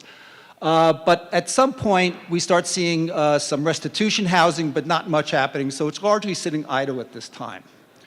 And so what's our motivation? Basically, we want to combine historical and contemporary images and geomatics of District 6 to do a couple of things. We want to create this app to allow users to walk the contemporary landscape to understand what was lost. We do this through identifying, locating, marking, and documenting demolished or forgotten landmarks and residences. This helps us to illustrate and reveal the traces of demolition, and hopefully contribute to recognition and acknowledgement processes. And we feel this has application to the broader issue of forced removal and redevelopment, which is a global story. And so the source material that we're using, archival material, apartheid area, aerial imagery, and municipal archives, post-apartheid cultural institution collections, basically the District 6 Museum, church archives, personal archives, the memories of living ex-residents that are now in their dotage years, Google Maps, geomatics techniques with GIS, and then counter-surveying, taking former residents back to where their house actually was. You can see that in the upper right. And so the working towards an Android app basically users are directed over a 2.5 kilometer walking loop and taking to the precise locations of 20 important sites in District 6 and be shown what used to exist at that location through stories, superimposed archival images, and videos that allows walkers to immerse themselves simultaneously in both the contemporary and historically erased landscape. The walking tour sites, so mostly demolished sites, family residences, cinemas, commercial and residential streets, performance hall, public wash house, a maternity hospital, hotel, and some other notable sites. What still exists, not very much, but a couple of religious institutions that they chose not to destroy, a rubble pile which has a very profound commemorative function within the community, a tree that was planted in 1948 and is still there despite all the wreckage around it, and a school. And so we started off by ideating, okay, what do we want this to do? So we're thinking like the major categories, pre-tour setup, basic requirements, orienting to a particular point, experiencing that point, learning about it, moving on to the next point, and then ending the tour. So we would throw ideas up and try to think, well, here's what we would like this app to do. Can this app do this? Can the software do this? And then we had one of our researchers sort of canonicize this through a user flow chart. You know, start entering the app, going to a site, experiencing the site, and this helps us to understand a little more formally what we wanted to achieve. We have a bunch of technologies here, third-party software used in the Android app. So we say, oh, we want to pinch things, we want to zoom, we want to put some YouTube videos in there. Can we do that? You know, can we slide back and forth between old images and new images? Can we do that? And they go off and find out whether or not we could do that. Third-party software, mostly the thing was written in Python, and then some Google mobile services and things like that, combining. So it's about 20 pieces of software, basically. And so here is a demo of the app, so fingers crossed, people. Skip verification, please. Okay, there it is. Okay, I'm going to just talk it through. There's the app. You open it up. It pulls you right into District 6. There's a 1968 map. The green line is the walking tour. Oh. It's on my machine. Anyway, okay, so basically, all this they would have chose you. So basically, it's a tour with the green lines, with the pins, and you go back and forth between a 1968 map and then the contemporary Google Earth map. And you could basically see where the built environment was and where the contemporary environment, where the built environment used to be connected to the contemporary environment. We have sliders back and forth between old images and what it looks like today to get a sense of the loss. We have a series of stories, photographs, videos, textual descriptions. It looks great on my computer, I must say. So 2 minutes, thank you. Back to here. Okay. So, apologies for that. And so basically, we had a class, a graduate class, basically help us understand this beta version, like what's not working and what can we do better. So they produced a series of kind of HCI classic methodologies, interviews, survey, competitive comparison, heuristics, Nielsen's 10 heuristics, and a usability test.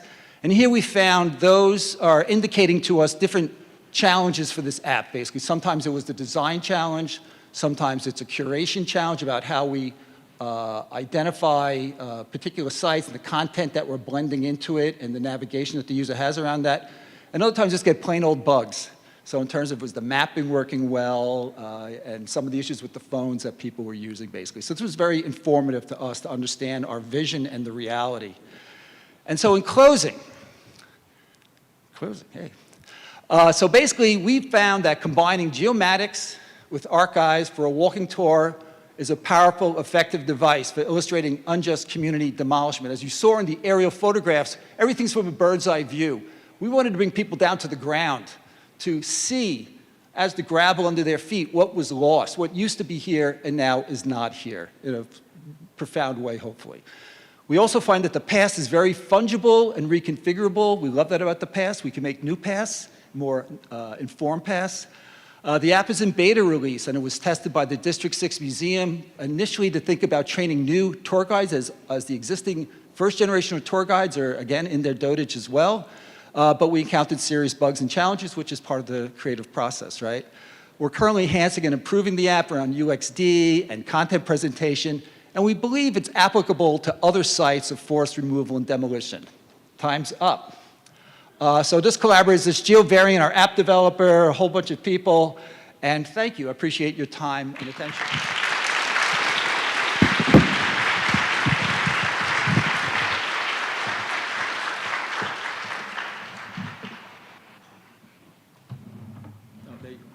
You bringing the computer back?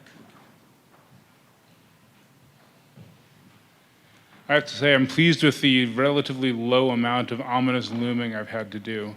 All right, up next we have a Zoom talk. Mark Lane, Rebecca French, Bodine, Amiat Kurdias. I should have looked up how to pronounce people's names. I apologize. Jody Fagan, Rethinking Digital Infrastructure, Centering Humans in Integrated Systems Work.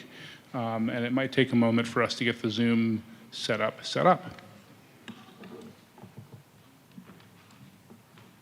Thank you to Jesse for helping us with our tech setup. I'm talking now to make sure my audio is working, and I see my colleagues smiling, so hopefully it is.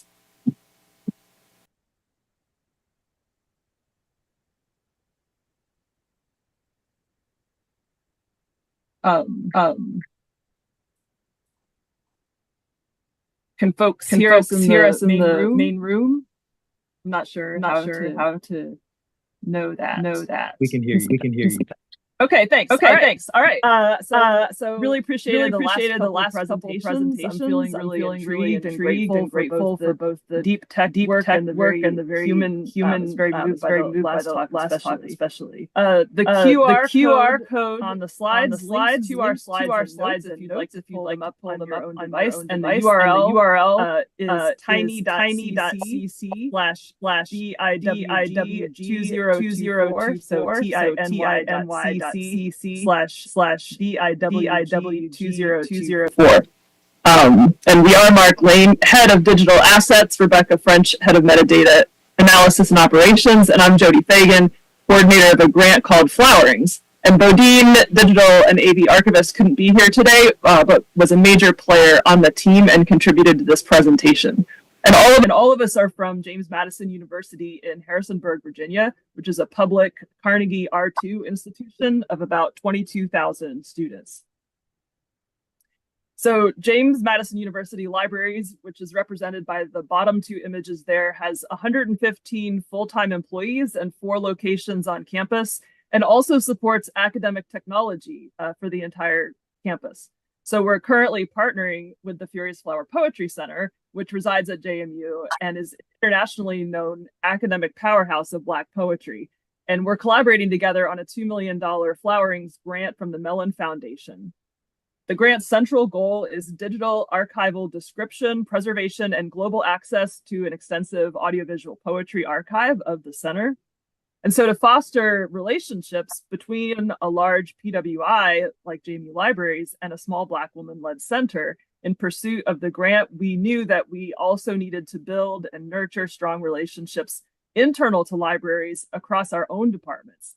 And the technology-focused group who is implementing the suite of AV software and integrations is the context for our presentation today.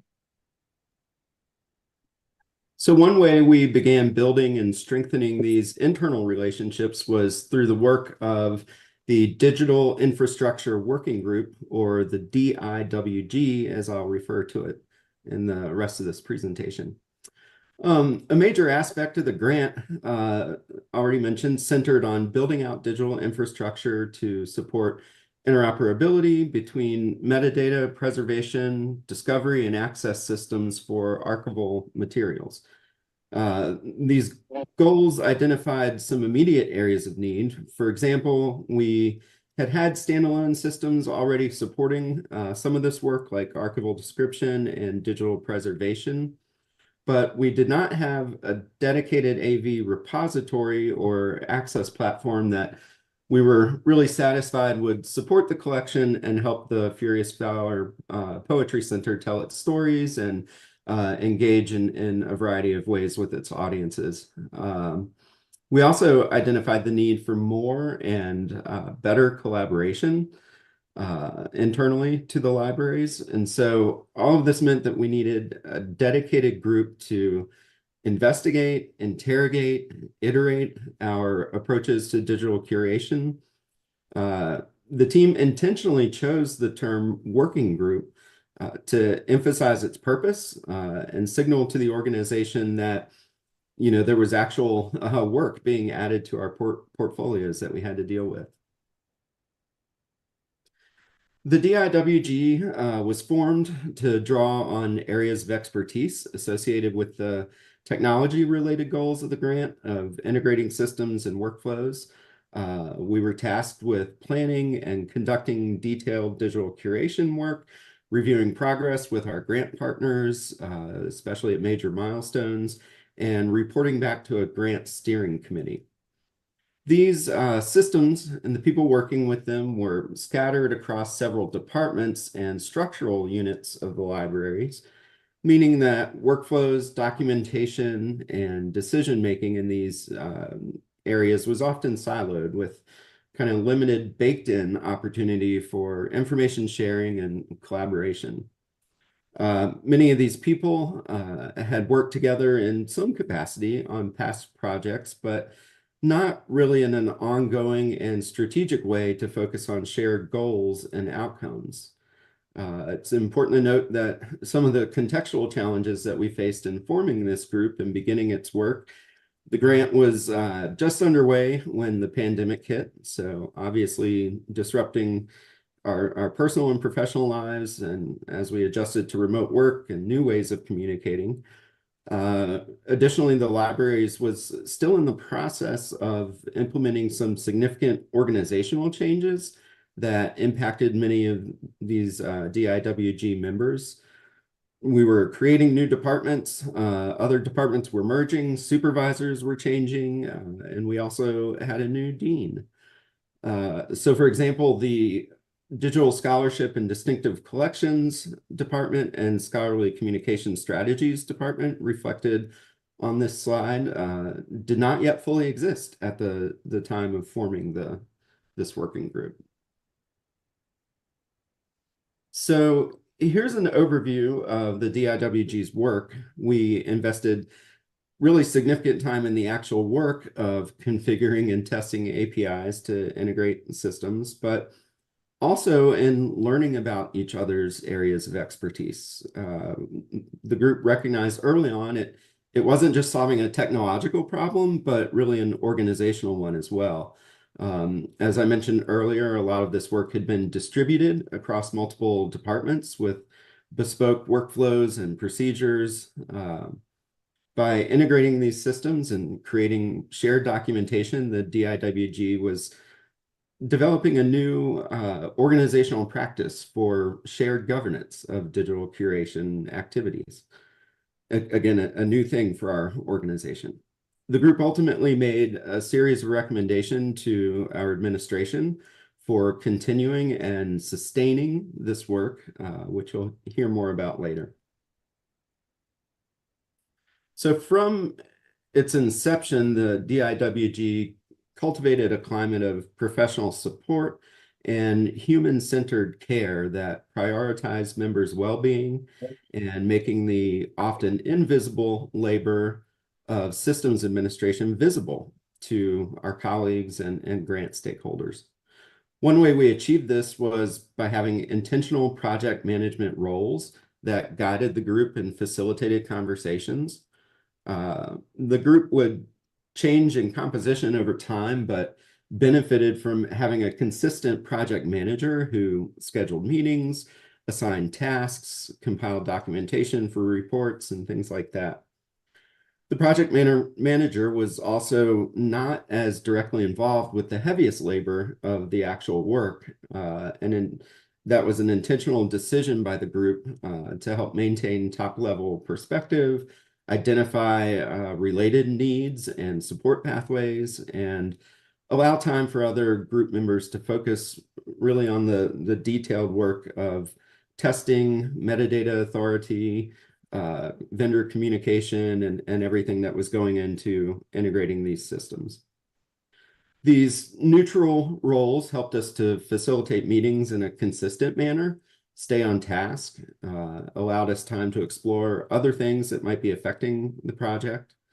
It also ensured that power dynamics were checked, membership was monitored, and a variety of expertise was considered when bringing new members to the group. Over time, the DIWG created a collaborative and flexible environment that invited candor and really vulnerability. We prioritize well-being by intentionally scheduling check-in time at the beginning of meetings to share what was on our minds, whether professional or personal. We checked our assumptions about each other's expertise and shared personal experiences and examples that supported learning about skills and concepts. For example, we created a glossary of project terminology to promote shared understanding of terms like archives and preservation, which early on we realized meant a variety of things to different people.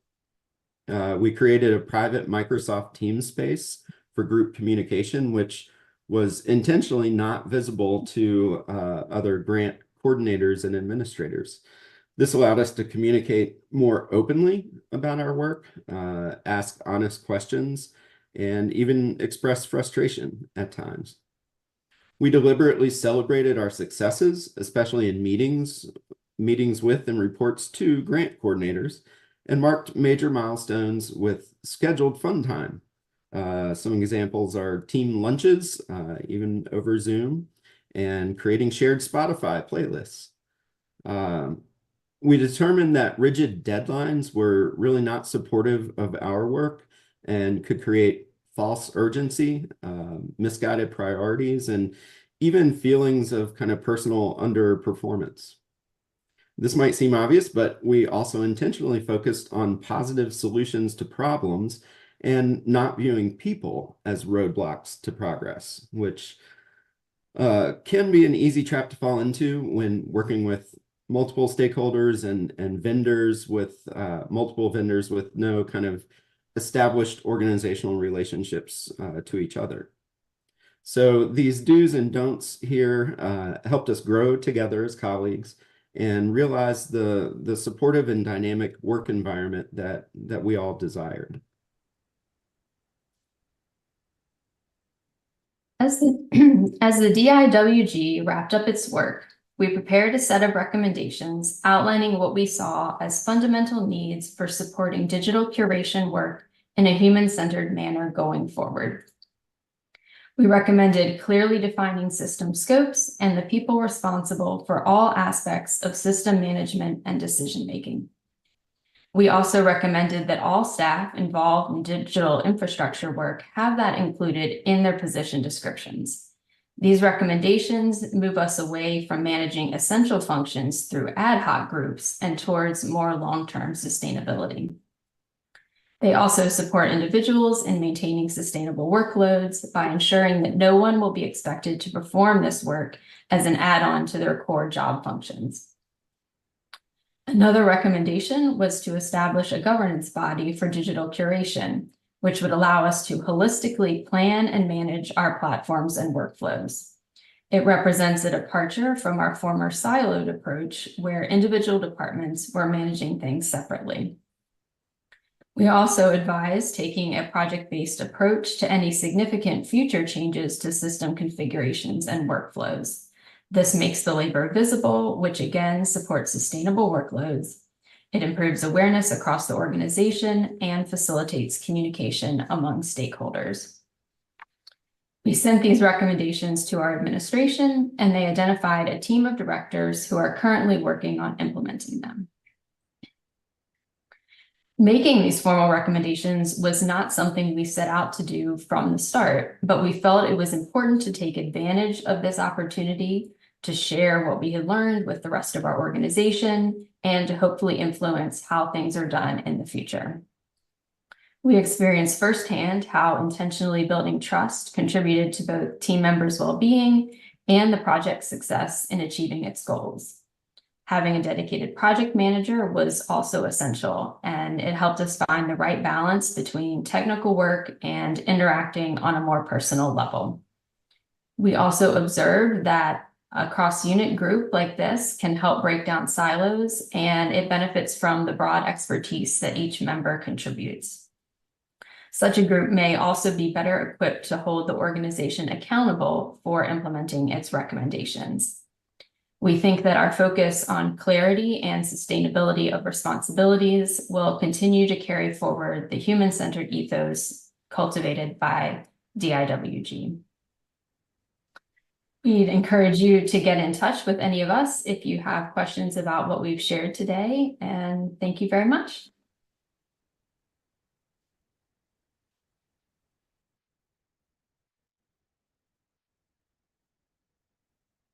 All right, thank you very much. Up next, we've got an in-person talk from Brian Clark. The topic is institution repository collection development with web scraping. 10 minutes.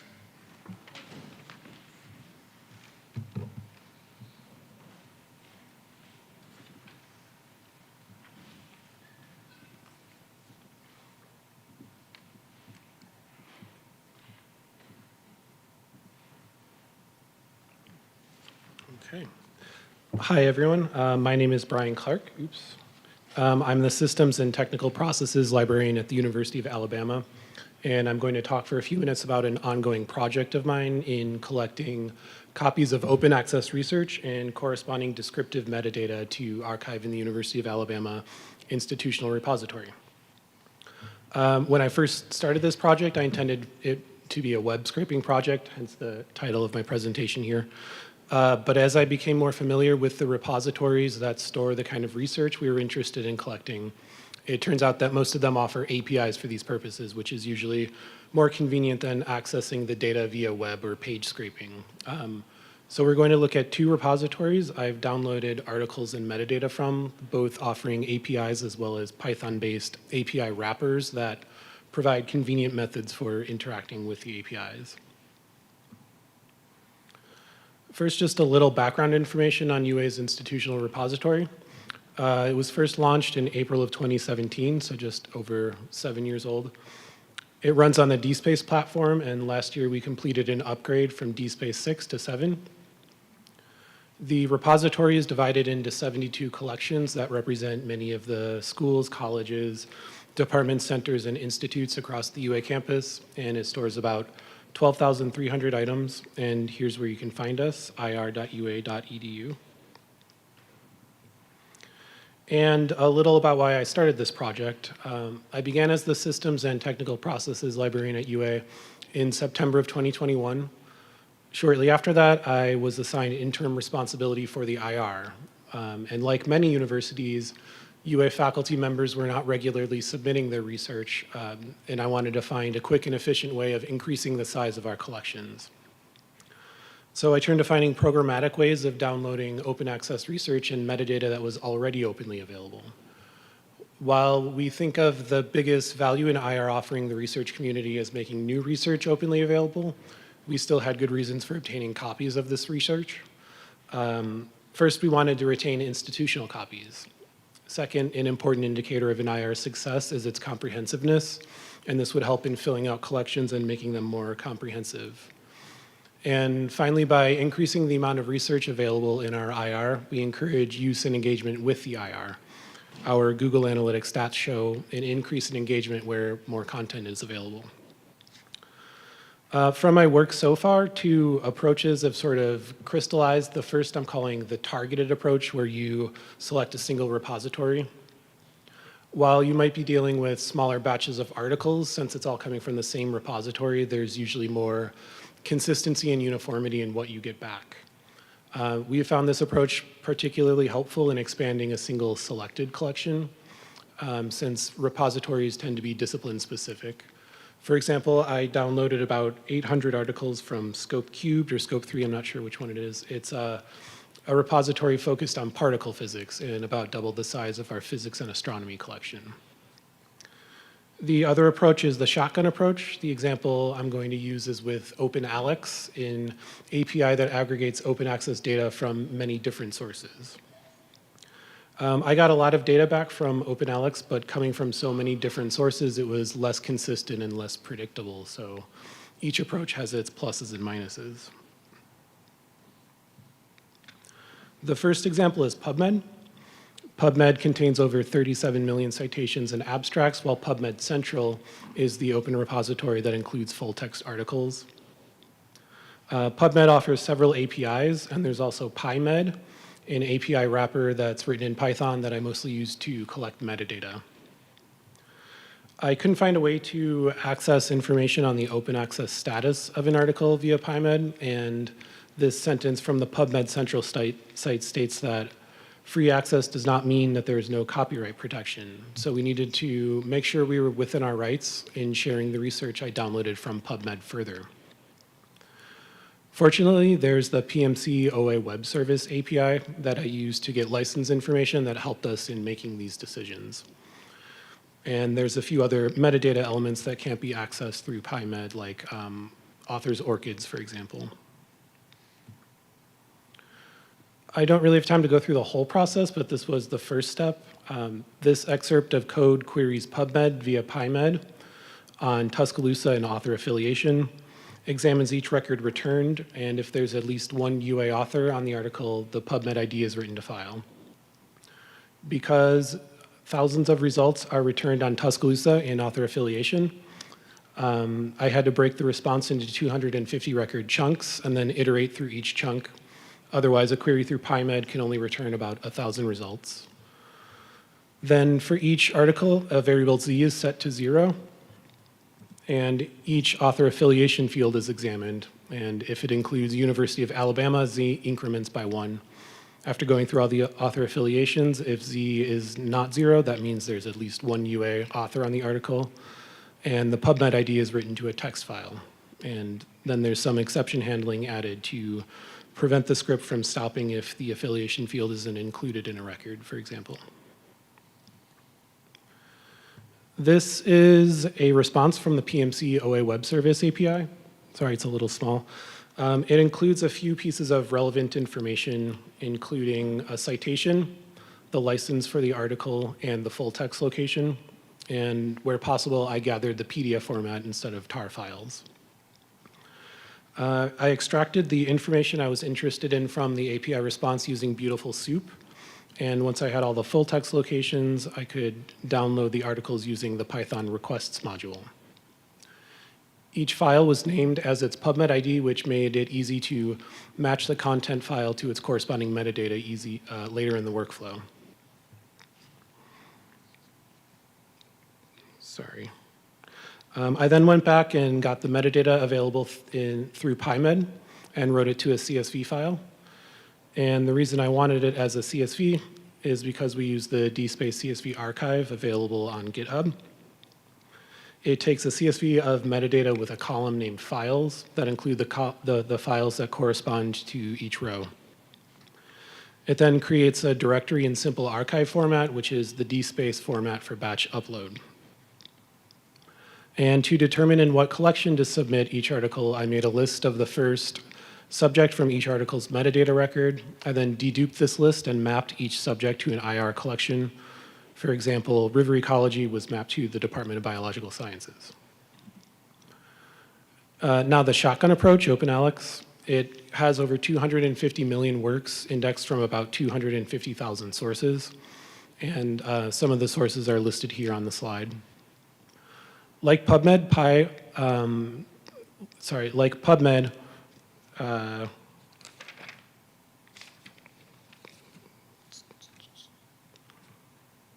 OpenAlex offers an API wrapper.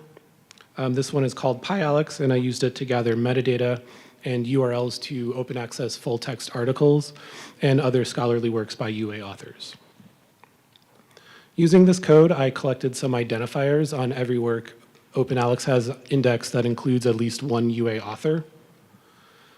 This is the line where records are queried on the University of Alabama's research organization registry code in author affiliations.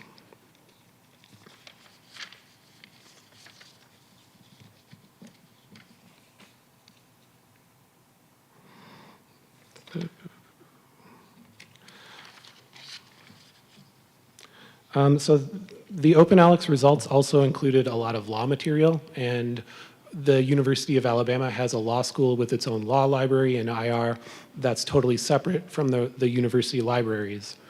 And we don't want to duplicate any efforts or step on any toes by also archiving law material in the University of Alabama University Libraries IR. So we found some different inconsistencies and complications that would make adding OpenAlex content to our IR a little difficult. For example, we found a number of corrupted files or files that didn't really represent what the metadata record claimed them to be, and other inconsistencies that we feel warrant a review of the files before we're comfortable depositing them. We like to think of our collections as carefully curated, so we're very averse to introducing any sort of new mistakes. And with that, I'm just about out of time, so thank you so much for your attention.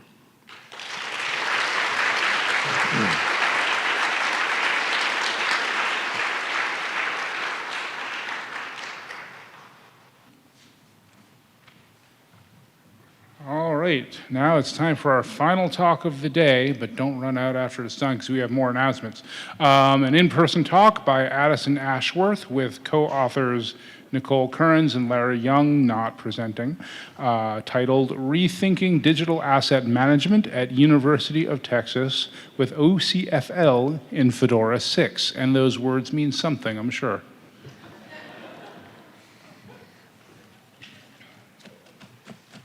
I was hoping you'd have the answer to that.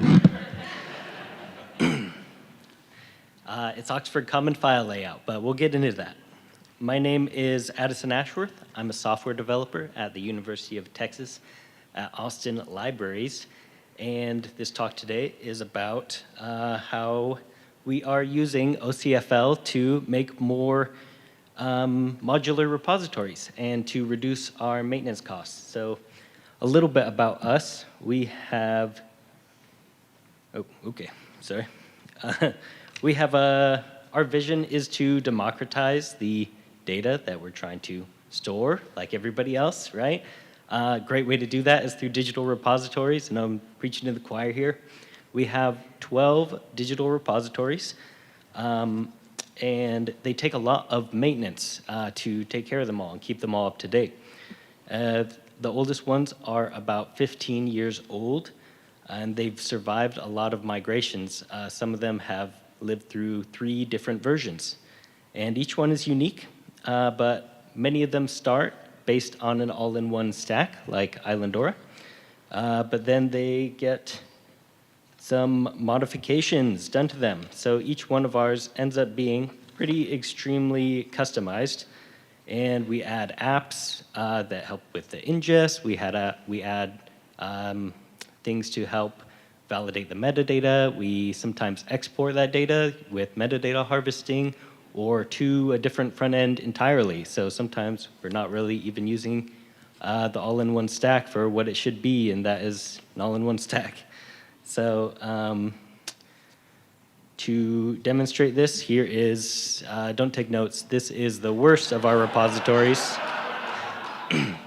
This is the bad. We have Islandora in the middle, which this is probably how it started out, but then we add all this stuff. We've got ways for them to put things into it and to take things out, and eventually the end goal is to get it on like a blacklight front end. So really, we're storing all the data in like 2 or 3 different spots, and it gets copied, and it's like, who has the authority? Where's the authority? We kind of tweak it along the way. What is the true data in the repository, right? Because there's data in Islandora, but then there's also like data that people see, and they can only see the stuff that has been exported. So a little bit of discrepancy there. Yeah, and usually when we rebuild something like this, we are oftentimes standing up a new all-in-one stack right next to the old one, and then rewriting all of our customizations for it. And that just takes like a long time. I mean, as long as it took to set it up the first time. And then we have to additionally copy everything over from the old one to the new one. Hopefully this is sounding familiar. We run into this problem all the time. So, and we have 12 repositories. So if that takes us like 6 months to do each one, and Drupal deprecates in like 5 years or something, then we are behind for a long time, forever. So based on these experiences, we asked ourselves, what does our ideal repository look like, since we're like rebuilding them every time anyway?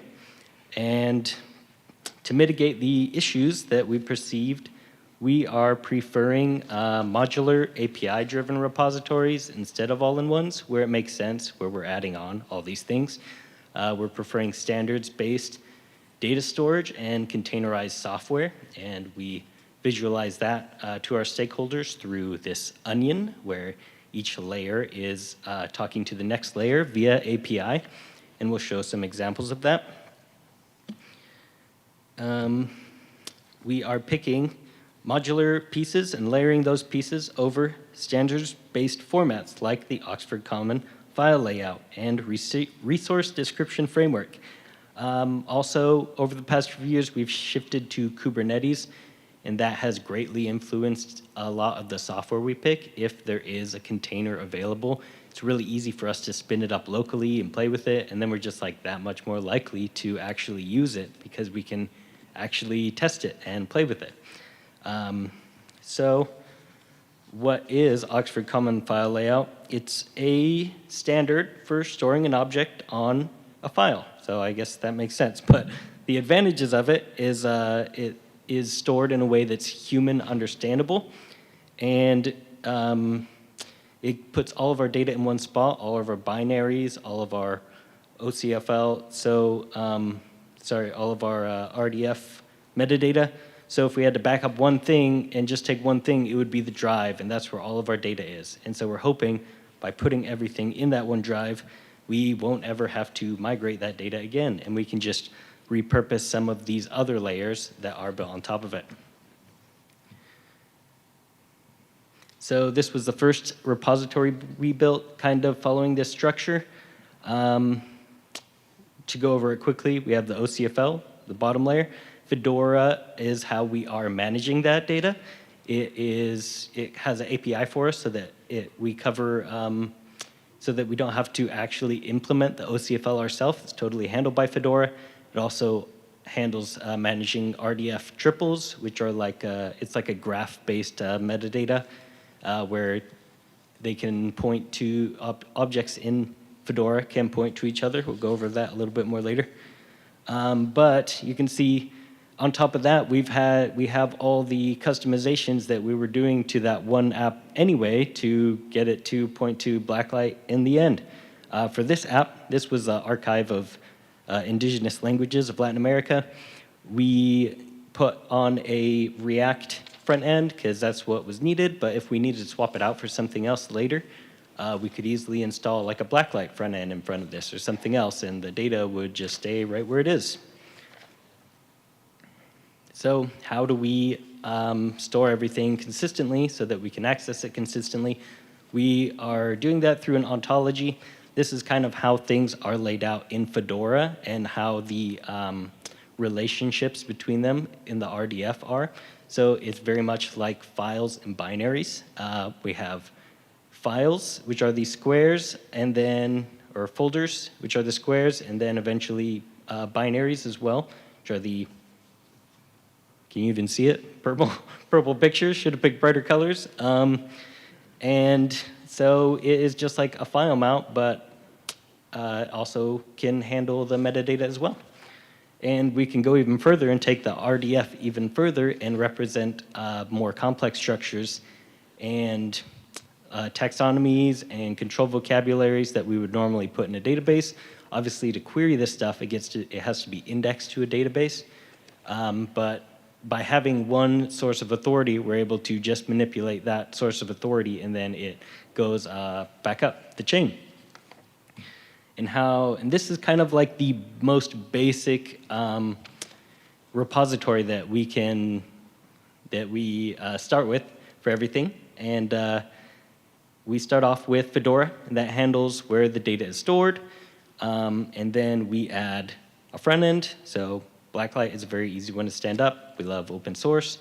And then you just have to write a little bit of the Solar and Solar crosswalk. So you have to transform the data into Solar. And Fedora has both APIs and like message queues that you can do to listen to changes in the OCFL. And so that's how we trigger our other apps on top of that to pick up the changes they need to. And so we attach all the other services, they listen for changes, and use Fedora's API to get the data out of it. We actually don't interact with OCFL at all. Fedora even brings all that up through HTTP. And so I'm running low on time, but the hardest part is getting it in there. Fedora does have a front end that you can use, but we've heard a little bit of Sparkle hate already today, and it involves a little bit of that. So we try and write custom apps, and that's where a lot of our customization is going right now. It's into those apps. So hopefully we can improve that process further so it's more useful to other libraries as well. But that's probably the main road bump in the way right now. So if you guys have any questions about this, or would like to take it on yourselves and ask us about it, reach out here. I'm also on the Code4Lib Slack, Lib Slack. And yeah, thank you guys.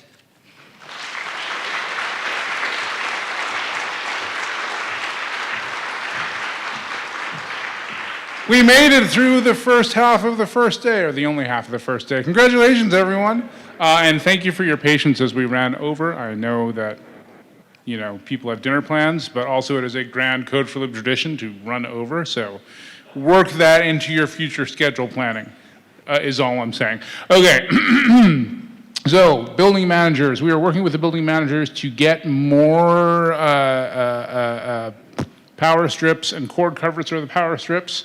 It's an old building, so things are a little tricky, but they're working on it. Thank you for the feedback. If you are giving a talk tomorrow morning, get here bright and early. I think this room will be available at 8 to get your talk on the computer.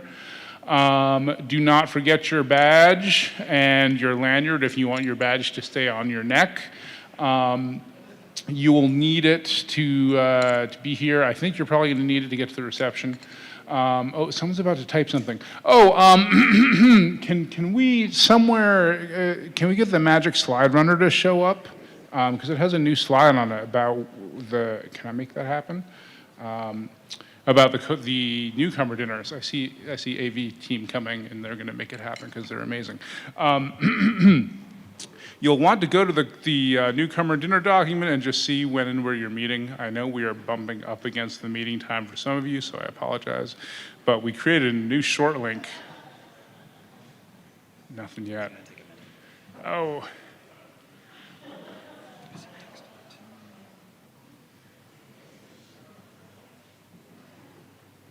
Do we have the notes up? Oh, there, look at there, that's the one. Can we get it to show?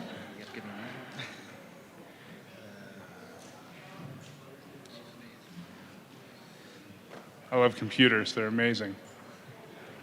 It's a bit.ly link and it's called C4L24 dinner. But check the document to see where you're meeting. Oh, that didn't work.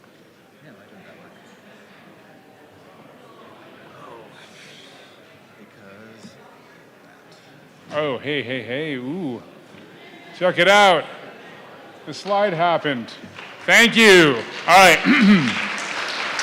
All right, so don't forget newcomer dinners tonight. I hope you all have fun on your various adventures and be sure to report back about how they are. Don't forget to sign up for a lightning talk. Newcomers, that means you. And everyone have fun. Be sure to be here bright and early tomorrow. We start at 9 promptly. And once again, if you are talking tomorrow morning, come early to put your thing on the thing. Have fun at dinner. Bye.